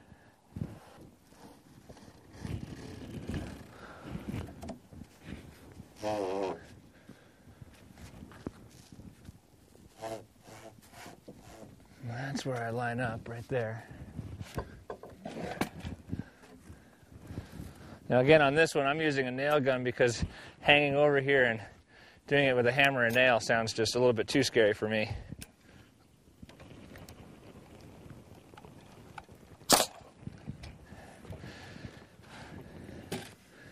Now I'll shoot one nail in just to hold it in place, and I'll move down a little bit and attach another nail somewhere else, then go to the top and start nailing it down all the way. We want to put 2 nails in the end of each of these lookouts to secure it in place. Once I've got it nailed off, take the gusset plates off and we're ready for sheathing. When you're installing your sheathing, there's a couple ways you can do it. One is to put full sheets up on the roof and then snap a line and cut it down so you have the other pieces fall off, and then use that scrap as you go. That's a little bit hard to do because you got to get the full sheets up there all the time. So what's easier is install a full sheet, measure what your distance is, cut it on the ground, put that half sheet up, and then you can immediately use the other half sheet to get started on the other side. It's a little bit quicker way to do it, and it's less up and down on the ladder. So with that in mind, you'll need to pick a line of where you want to start your first row of sheathing. And the best way to do that is to measure the overall length of the roof so you know how it divides by 4 feet, which is the width of the panels. And once you've figured out exactly where that first panel lies, you want to snap a line across the rafter so you have a starting point for every sheet on that first course. You'll lay the first full sheet starting at the barge rafter and then move up from there with a small piece on one side, going back and forth, small piece on one side, large piece on the other, large piece on one side, small piece on the other. And you continue that way all the way up the roof. Now it's important to stagger the joints like that so that you don't end up with one large joint running all the way up the length of the roof, which will actually weaken the whole assembly. So you continue this same large sheet, small sheet all the way up the roof. When you get to the very top, make sure that the last piece that you have is always wider than about 15 inches. If you leave anything less than that and thinner than that, it creates a weak point at the top of the roof line, which is where you're really going to see the most wind on the roof. Now the nailing pattern is the same as we used on the floor joist, which is 6 inches around the edges and 12 inches in the field. And be sure to do that all the way across the sheathing so that it's properly nailed down and secured in place. Install 5/8 inch OSB or 5/8 inch CDX plywood as the roof sheathing. Use 8-penny nails with or without ring shanks. Now I've gone ahead and installed some rake walls on the edges here. Basically what that is just 2x4s turned flat and cut with a 3 and 12 slope at the top so that they fit perfectly underneath my edge rafter here. Now I've lined them up flush with the outside, and I'm going to come back in here and sheathe this entire thing with 1/2-inch plywood up, and I'll stop it just a little bit onto the rafter here, and then we'll do like we did on the front of the edge of the building. We'll put a little band that creates a plaster stop. And that's how we finish off this edge. So because we're going to be using plywood, again, we need to lay this out on 2-foot centers so that we know that our 8-foot sheet, when it ends, is going to end on a stud and break so that we can continue on the rest of the way. So it's the same as laying out the floor joist or this other little cripple wall. We set it for 2-foot centers all the way across, and then we can nail our sheathing properly. Now to measure this plywood, we need to think ahead one step, and that is that we need to know where our band for our plaster stop is going to be installed so that we can stop our plywood right behind that. We don't want to have the plywood sticking up above the plaster stop and showing above here on the rafter. So once we know that, we can start over on the far side, on the large side, and measure from the bottom of our box beam where we're going to stop this plywood, or as far down as we can get it, because some of the straps may get in the way. We may have to stop it a little higher.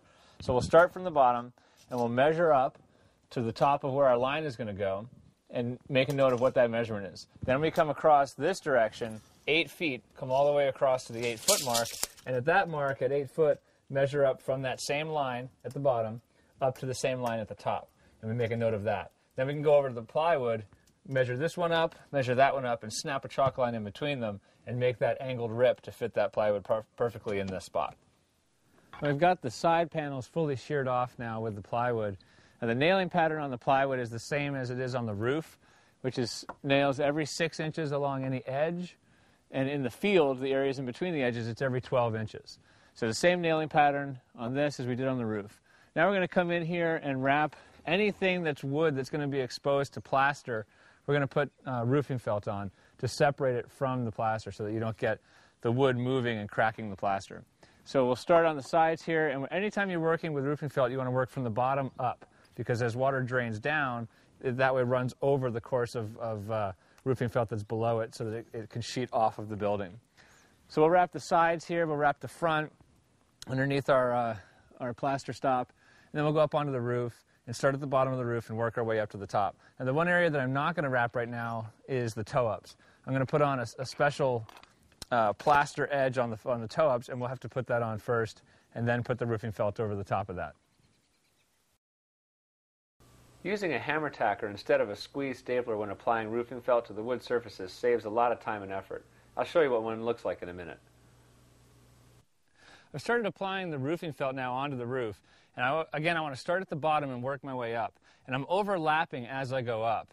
These are 36-inch rolls, and so I'm overlapping about halfway or 18 inches. That's enough coverage on a 3 and 12 or higher slope roof. If you're using a slope roof that's less than 3 and 12, if you've changed that design at all, you'll need to check with the manufacturer of your roofing shingles and make sure that you can actually use this type of felt and you don't have to do anything special. You will probably have to at least double the felt up so you get extra protection on a lower slope roof. Now, I'm using what's called a hammer tacker. These are great for applying staples. Using a staple, a hand stapler, it gets very tiring very quickly and it's very slow.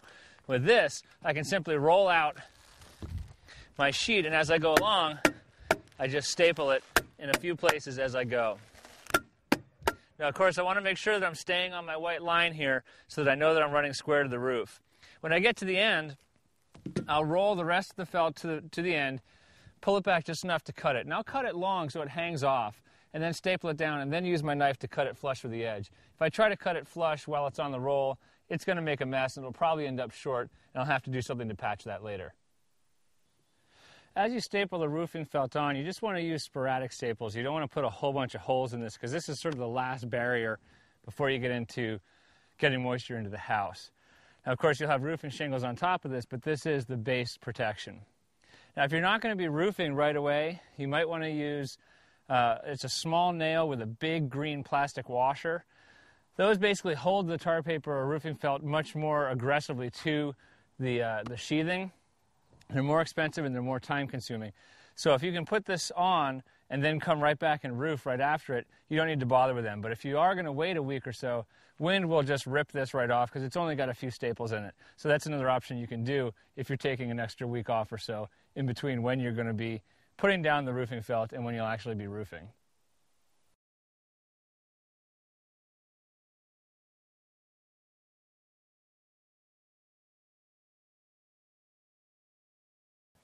Morning, it's day 6 and we're ready to secure our window and door bucks into our bale wall. Now, the way that we do that is by using 1-inch dowels which are drilled through the sides, bottom and top of the bucks back into the bales. Now, you want to make sure that the dowel itself is far enough back in the window buck that it doesn't careen out the side of the bale wall when you pound it in. So I hold mine about 2/3 of the way across the face of this 2x6 is where I drill my hole. Now, also you want to make sure that you're not drilling into the joints between two bales. You want to make sure that this, when you pound it in, is going to get solid grab in an actual bale. So we've got it in there now. All we got to do is pound it into place.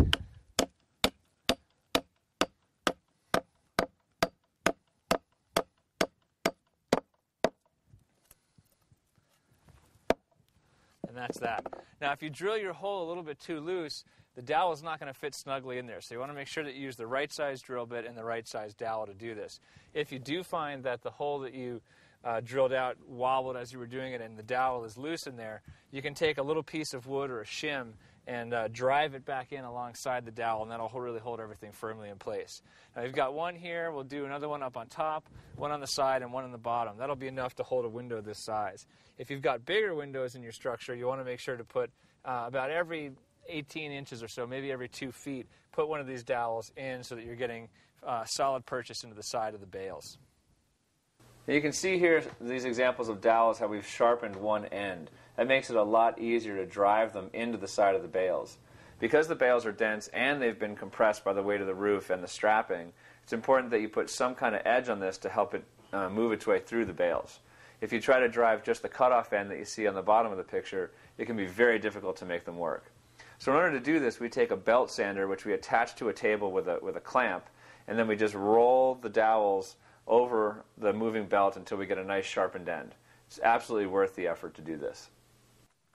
I installed the 2 side dowels here first to make sure that this was pinned in place. I knew that it was square and in the position I wanted it in. I did notice before I put these in that it was a little bit out of plumb in the face of the wall here. So what I've done, like I say, I put these 2 in so that I could pivot it on those. Then I got the bottom one in place, doweled that where I wanted it. When I got the top fully in place, obviously because when the bottom's in place, the top is going to be in place plumb, I could dowel that one as well. So that's one way to do the fine-tuning on this. If you try to bash it around without doweling it in some places first, it won't hold its position because there's a lot of load on it as it is with the roof load on top already and with the straps compressing it. So now that I've got all my dowels in place, I wanted to point out that I still have these gussets on here to keep this in a square position. Now, even though I've got all the weight on it and the straps pulling down and the dowels into the wall, what I want to do is wait until I'm ready to install my window. And then as soon as I'm ready to install my window, I'll go ahead and knock these out of here so that I have the last minute application there. I can knock these out, put the window in, and then shape right to the window, and I'm ready to plaster. Now, one thing you'll need to take into consideration fairly early on, certainly before you plaster, is whether or not you're going to use any type of reinforcement on the exterior and interior surfaces of the wall. Now, there are a number of different things you can use. You can use a plastic mesh, you can use chicken wire, you can use welded wire mesh, woven wire mesh. Depends on what use you're using it for. Now, if you're using it just to reinforce the plaster, you can go with a chicken wire or a stucco wire. They're very simple wires. You've probably seen them around. They basically, the disadvantage of a chicken wire is that it's flexible. If you pull on it in either direction, it'll flex and change its shape fairly easily. So it doesn't have any structural strength to it, but it does reinforce the plaster quite well. A woven wire mesh is kind of like a fencing, basically, and the edges where the two pieces come together are basically bent around each other, and then they run off in opposite directions. So they're weaving that metal together. A welded wire mesh is where the joints are actually tack welded together so that they can't move; they're rigid. Now that's used if you want to use the mesh not only for the reinforcing of the plaster, but also as part of the structural system. Now, bale buildings on their own don't have a whole lot of lateral shear resistance, which means if you've got a building like this and something pushes on one side of it, it's going to want to just tip over. So you have to have something to resist that lateral shear, it's called. Now, there is some engineering out there that uses a 2-inch by 2-inch 14-gauge welded wire mesh as part of the system to resist that shear movement. So that's an example where you'd want to use a welded wire mesh on the outside and the inside of the walls to create that shear resistance and also to reinforce the plaster. Now, if you do the application of either a plastic mesh or a chicken wire, stucco wire, woven wire, or welded wire mesh, any of those, it's before you put that on, you want to make sure you go back to all of your straps and tighten them up. Because as soon as you cover this with the mesh, you won't have access to those straps anymore to get them tight. And they may have loosened up over the last couple days sitting in the sun and then cooling down at night. They have a tendency to loosen up. So you want to make sure that they're as tight as you can get them before you apply your mesh. Now, if you plan to use the mesh only to reinforce your plaster, one thing you need to consider is what type of plaster you're using. If you're using an earth plaster, like a clay or a lime-based plaster, you're not required to use any mesh reinforcement whatsoever. You can plaster directly onto the bales. However, if you're using a cement-based plaster like a standard stucco, you are required to put reinforcement in there. So that may be one thing that helps sway your decision of whether to use the mesh or not. Now, on a small structure, with the strapping and the compressing and the weight of the roof assembly, it's probably not all that necessary to use mesh at all to get any sort of extra added strength out of this. We've got the corners pinned with our rebar. We've got the straps holding in place. We're embedded onto our toe-ups. The wall's really not going anywhere, so we can plaster directly on this with a natural plaster. So if we do that in terms of tightening our straps, like I mentioned in the mesh, having to do that at this stage, you don't have to do that right now. Wait until right before you plaster. Come up to the straps, tighten them as much as you can get them tightened, snip off the excess, and then plaster immediately. That way everything's held in place. It's really locked in place by the plaster itself, and the straps won't have a chance to stretch because they won't be exposed to the sun any longer. Be sure to use a level on the box beam when tightening the straps to make sure that the plates, and thus the roof, stay level during the tightening process. And one place that it's required that you mesh no matter what is when you have a wood surface, because there's no way that the plaster can hang on it. So you want to make sure you cover the wood with roofing felt. That creates separation between the wood and the plaster so that when the wood moves due to expansion and contraction, it doesn't take the plaster with it and crack it. Now, of course, you can't hang plaster directly on roofing felt, so you have to give it some tooth, which is the stucco wire. Now, the stucco wire, you want to make sure you secure it well to the wood itself and make sure that you're stapling into framing, not just into the plywood, because it can actually rip back out of that. So get some good solid anchoring into the studs. And then be sure to overhang the joint of the mesh from the wood onto the bales by at least 6 inches. Now, the reason for that is that bales and wood move differently. And if you stop that line of mesh right at the wood line at that joint, you'll get a crack right along that joint. So you want to be sure if you don't put mesh on your bales that you do keep this transition at least 6 inches over that joint. The intention here is to bring the plaster down over some of this wood so that we don't have all this exposed wood at the bottom. Now in doing that, obviously we're going to have to put roofing felt and mesh on here to give the plaster somewhere to anchor. Now one thing we want to be aware of is how are we going to finish this detail. We don't want to have plaster just kind of diving off at the end. So what we'll do is we'll hang a piece of, it's called J-metal, it's a plaster ending. And this is a 1-inch J-metal because we're going to have a thick bead of plaster coming down here on this bale wall. So this will get hung in place, then we'll bring our roofing felt down over it, and then our mesh, again covering at least 6 inches of the bale to wood transition down over this. Our plaster will come down and hang and sit in here. The bottom of the J channel has weep holes in it, so if there is any moisture that gets into the plaster, it can drain out of the bottom of this flashing. Now this, when it's complete, and you get this filled with plaster and your finish coat goes on, this one little 1/4-inch piece here gets just a nice skim coat of plaster over the top of it, and it disappears. So what you end up with is a perfectly straight line along the bottom for your plaster all the way around the building. It's a really nice clean finish to the look of the plaster.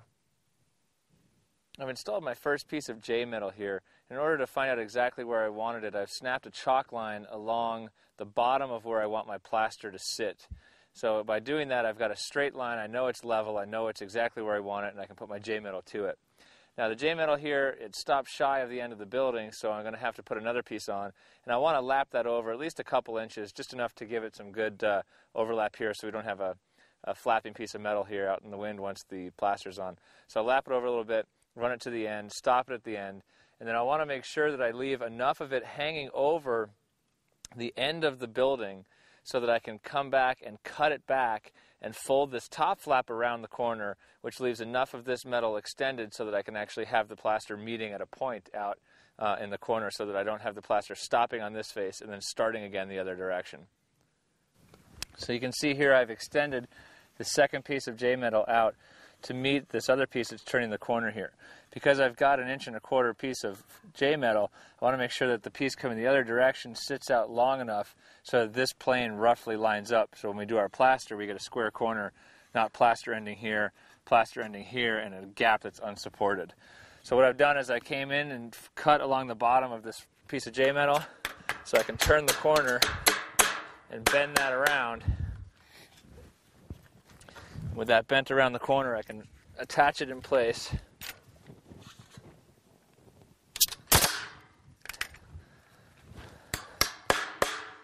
And that gives me a solid turn here where I can support my plaster all the way around the corner.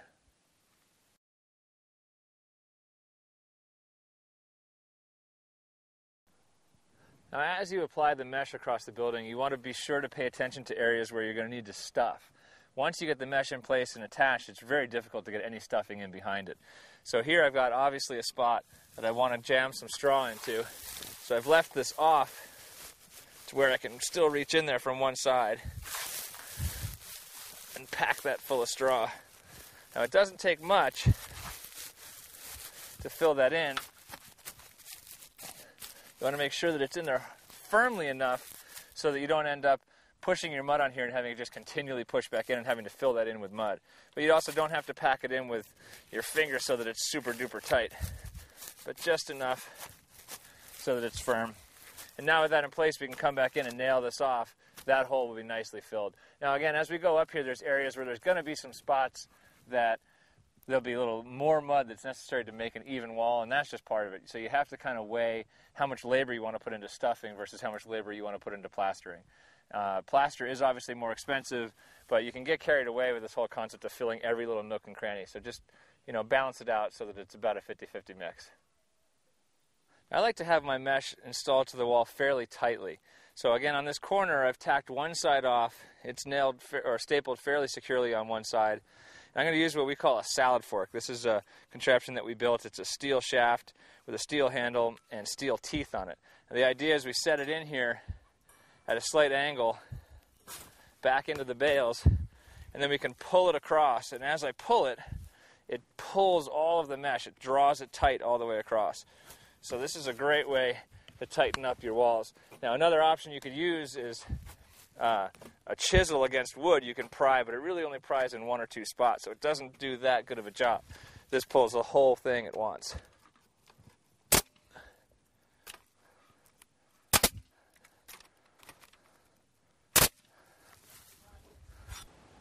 The engineering in this project requires a 7 16 inch crown by 1 3/4 inch staple, and we can shoot these out of the nail in the staple gun. And we want to go over the crosses in the welded wire mesh. You want to do it up on top and below, so you've got 2 layers of staples every 2 inches. Now you don't want to put them over the flat sections where they're not on a cross, like here or on this direction either. You want to make sure they're over the cross at all times. We're using the same welded wire mesh here on the inside to create this corner for the doorway. Basically, I've stapled it off along here to the door jamb, and then I've pulled it taut across and bent it out this way into the inside of the structure here. I'll attach it up at the top plate, and down at the bottom to the toe up, and make sure that it's nice and taut so when we plaster it, we've got good backing here on the corners. Install the windows and doors before completing the mesh application to ensure that the mesh is tight to the frames when you're ready to plaster. Follow the manufacturer's instructions when installing windows and doors, and be sure to confirm that they are plumb in every direction and installed squarely in the opening. Around the window, instead of using the 2x2 mesh that I used around the door, what I've gone with is a plaster's lath. And the difference with this is it's a much smaller grain material. It's very sharp, and sometimes it's called blood lath, so be careful when you're using it. You certainly want to use gloves. Now the idea here is that with the smaller space in between the actual pieces of metal, it can hang on to the plaster a little bit better. Now because this window's got an interesting shape to it, I didn't want to use something that wasn't going to hold plaster on its own, where I'd have to stuff a whole lot of straw to hold it in place. So instead I've gone with this lath. Now basically all I've done is stapled it to the inside of my window buck here, pulled it out, and then used landscape pins to attach it to the straw.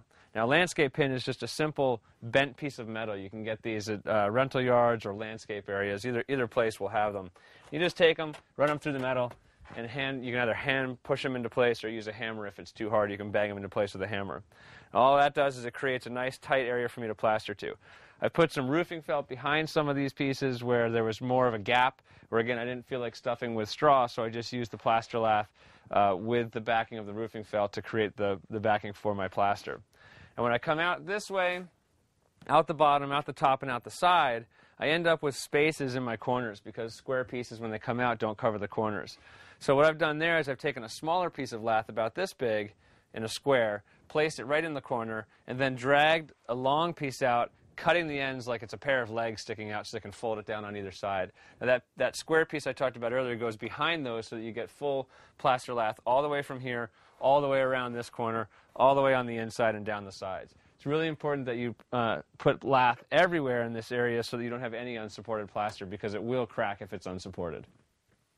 Once you've got your welded wire mesh in place, you'll need to attach it firmly to the bales. Now we've used landscape pins in some places to pin it back against the bale, and that works fairly well, but there is a tendency for it to want to pull off when we pull out against it. We want to make sure we've got a really strong mechanical connection. Now if you're in an earthquake zone, a high earthquake zone, like for example, let's say the coast of California, there's some engineering requirements that say that you have to use bamboo pins, 10-inch bamboo pins, every other course going from bottom to top, and 2 feet on center, side to side. So we've got a 10-inch bamboo pin here. This is a large one. It doesn't necessarily have to be this wide, it's just so you can see it on the camera. This makes it, once this is on here, it's going to make it difficult to plaster over, so you want to use a little bit of a thinner one, but it'll give you an idea. So now, it's a 2-person operation. We'll have one person on the other side with the bale needle, and stand clear so you don't get poked as it comes through. Alright, there comes the needle. Now we can pull this off, and we've got our bamboo pin here. So this we set down underneath it, pull this back up, and set it in our bale hook here so that the person on the other side can draw it back through. Go ahead. Got to keep pulling. Keep pulling. There we go, right there. So it takes a lot of communication from one side to the other to let that person know when they need to keep going, when they can stop, or they can just keep going until they find the other side of the twine, either way. Now they'll have another piece of bamboo on the other side that they're pulling taut and using a trucker's hitch to tighten this down so it really keeps it firm against the bales. Now again, this makes it pretty difficult to plaster. So if you're not in an earthquake zone where this is required, you can pin this much less often. Go ahead and pull that twine all the way through. You can pin it much less often and she'll now resend it back through again, and we'll take a look at another way we can tie this mesh off. Again, this is if you're not in an earthquake zone, and it's just simply for the mechanical connection of the mesh to the bales for plastering, so that your plaster is not floating off the top. Okay, go ahead and send it through. Okay, so now what we can do here is we can loop it around. Go ahead and pull the nail out. And about 2 inches over to your left. Now there's two ways of doing this. One is to have a person on each side who has a bale needle. That's the simpler way to do this. We're doing it this way right now just to give you an idea that you can do it with one needle. Okay, good.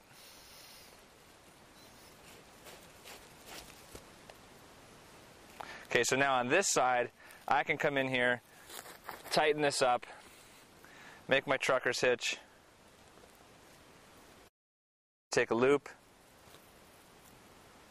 tie that loop off into a knot, like that, send the free side through that loop, and draw it back tight, and then to pinch it back this way is where you get the real strength on it.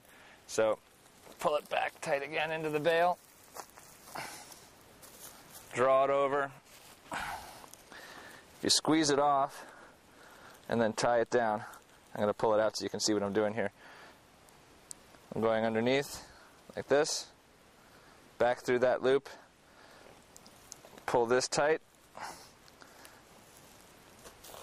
and tighten that off. So this is much easier than we cut off this excess. This basically secures the mesh to the bale for plastering purposes. It's not an engineered example of how to apply the mesh, but it does keep the mesh tight for just the plastering purposes. Now at the end of day 6, we'll have all of the windows and doors installed and the wire mesh in place and any plaster lath in place as well, and we can actually start plastering. Now the plastering it's a 3-step process, and it's more than we can go into in the scope of this DVD. We do offer a step-by-step DVD on how to plaster using natural hydraulic lime. It's the same principles for using what we're using here, which is a lime and earth-based plaster. It's also a similar process if you're using a cement stucco. Now you can see the bottom coat is applied and then scratched. The second coat is laid on top of that, and then we'll sponge or float that out to tighten it up and move it into those grooves that we've created in the first coat. And then a final coat can be applied with color, or you can stay with the natural colors. In this case, we're staying with the natural color of this building because it is such a beautiful tone of earth clay. So we'll just continue to work over this. And again, if you want to look at more details on how to do this, you can go back to our website and check out how to plaster with natural hydraulic lime. It's a very comprehensive guide that will show you all the steps you need to make a beautiful plaster on this great structure that you've just finished building. It looks like we got our building done just in time because the snow started falling heavy now. Now keep in mind the techniques that I showed you in this DVD are not just for this small structure, but can actually be used in really any size load-bearing structure that you want to build. As long as you keep the basic techniques that we gave you and an understanding of the way that a load-bearing structure goes together, you can build anything that your imagination can put together. I hope you enjoyed the production, and happy bailing.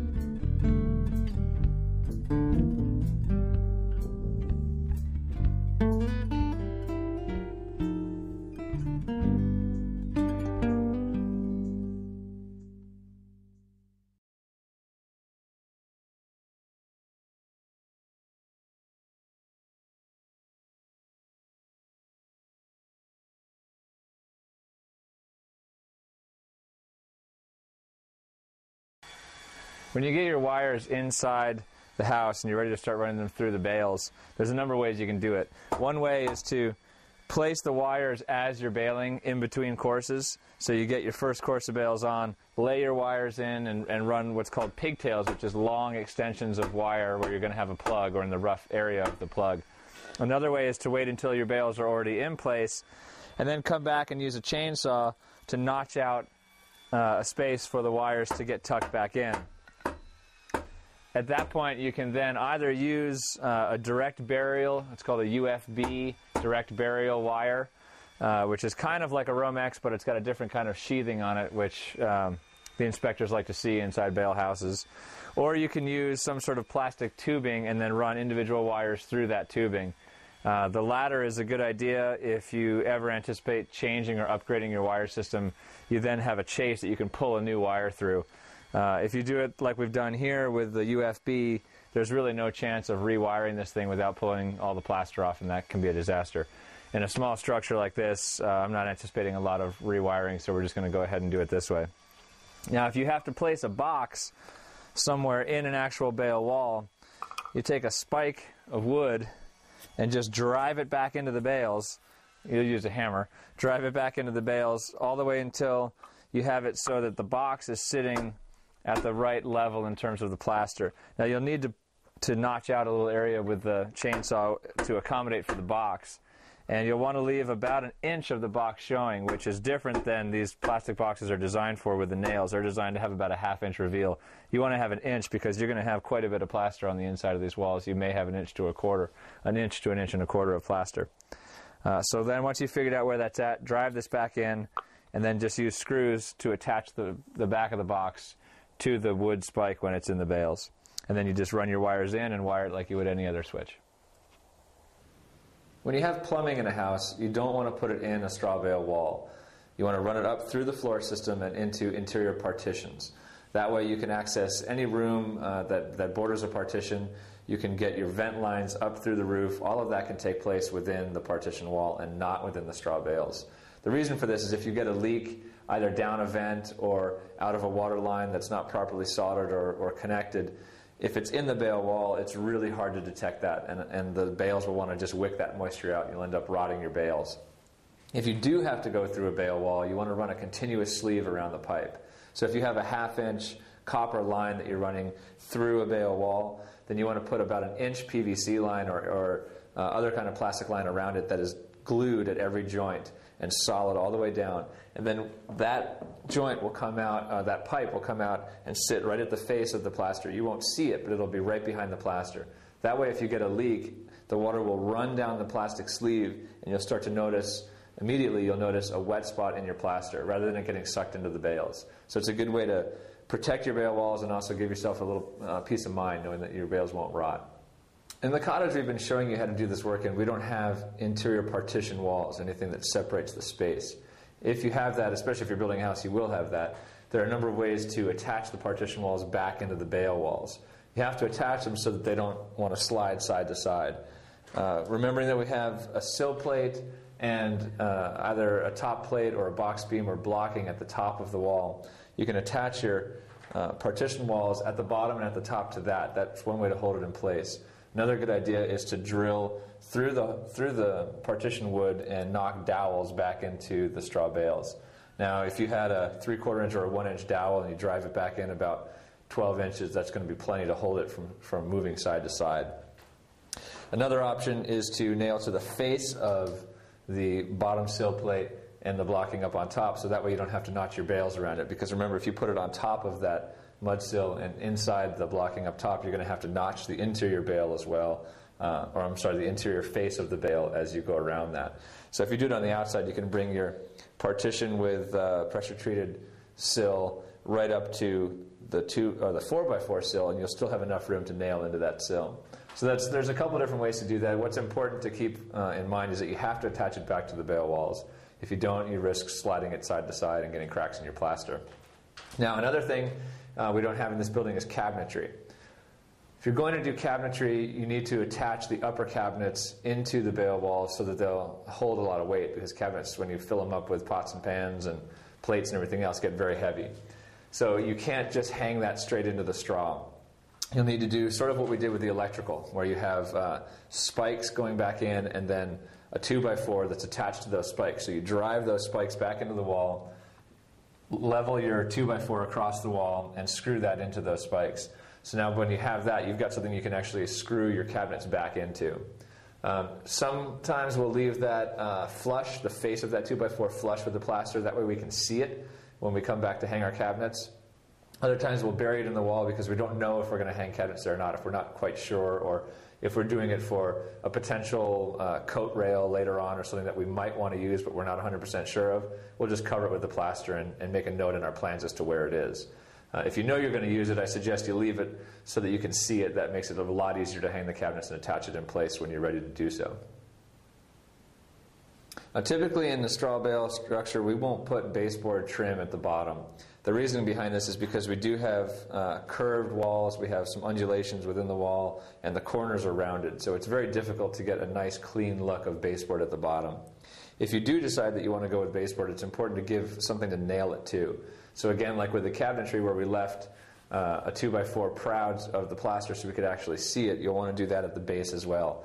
Attach your mesh onto the sill, get everything like we've done so far, and then on top of that you'd put another nailer so that that will end up flush with the plaster. And then at that point you can put your trim directly onto that. It gives it something to nail to that can flush out between the plaster and the baseboard trim. And when you're hanging pictures, you don't need to go through the process of putting in all these nailers and stuff like that. The plaster itself is strong enough to be able to hang a picture on or most light objects. Even a relatively heavy picture will do fine if you use a typical picture hanger, which has the little hook that comes down and gives it basically the nail goes back at an angle and creates a triangle out of that shape. That'll work fine, just like on any other conventional wall. A great advantage of straw bales is they have such depth in the wall. So like we've shown you here, you can make little niches to put little items that you want to show, and that really breaks up a flat surface nicely. Another option when you're looking in a kitchen or a library or someplace where you're looking for storage is to build your bales up to the bottom of the place that you want to start storing, then build a frame wall behind that that's insulated, build a box that fits back into that space, and you can do recessed cabinetry, either with sliding doors or opening doors or however you want to finish it. Having a recessed cabinet that ends up flush with the face is a really attractive way to create storage without coming into the space of your room. The environment in which we built this structure is a pretty dry environment. We don't get a lot of rain, so I didn't really touch on rain issues. One thing, if you live in a rainy environment that you'll want to do is put some type of vapor barrier from the bottom of the wall wrapped up to about the third course of bales up, and then wrap it in and put the next bale on top. That basically protects the exterior wall from rain splash. If you're getting a lot of rain that's hitting the ground and splashing back up onto the wall, that can really, over time, saturate your bales. So Tyvek or Typar, some type of paper like that that'll run the water off the bales is a good idea at the bottom. Now, underneath the toe-ups, before we put the gravel on, tar paper underneath there is a really good idea to keep moisture from wicking up through the concrete slab up into the bales. Again, it would be far-fetched that it could actually get through the gravel and up into the bales, but it's a good idea for extra protection. And also at the top of the wall, when you get to the top with your last course of bales and you're ready to get to your box beam, if you wrap tar paper up and around the top of your bales, that way if you get a roof leak that runs down the rafter and hits onto the bales, it's going to run it out to the sides and you'll see a moist spot on your plaster. It won't just suck right down into the bales. So if you're in a wet environment, it's a good idea to take some extra precautions to protect your bales.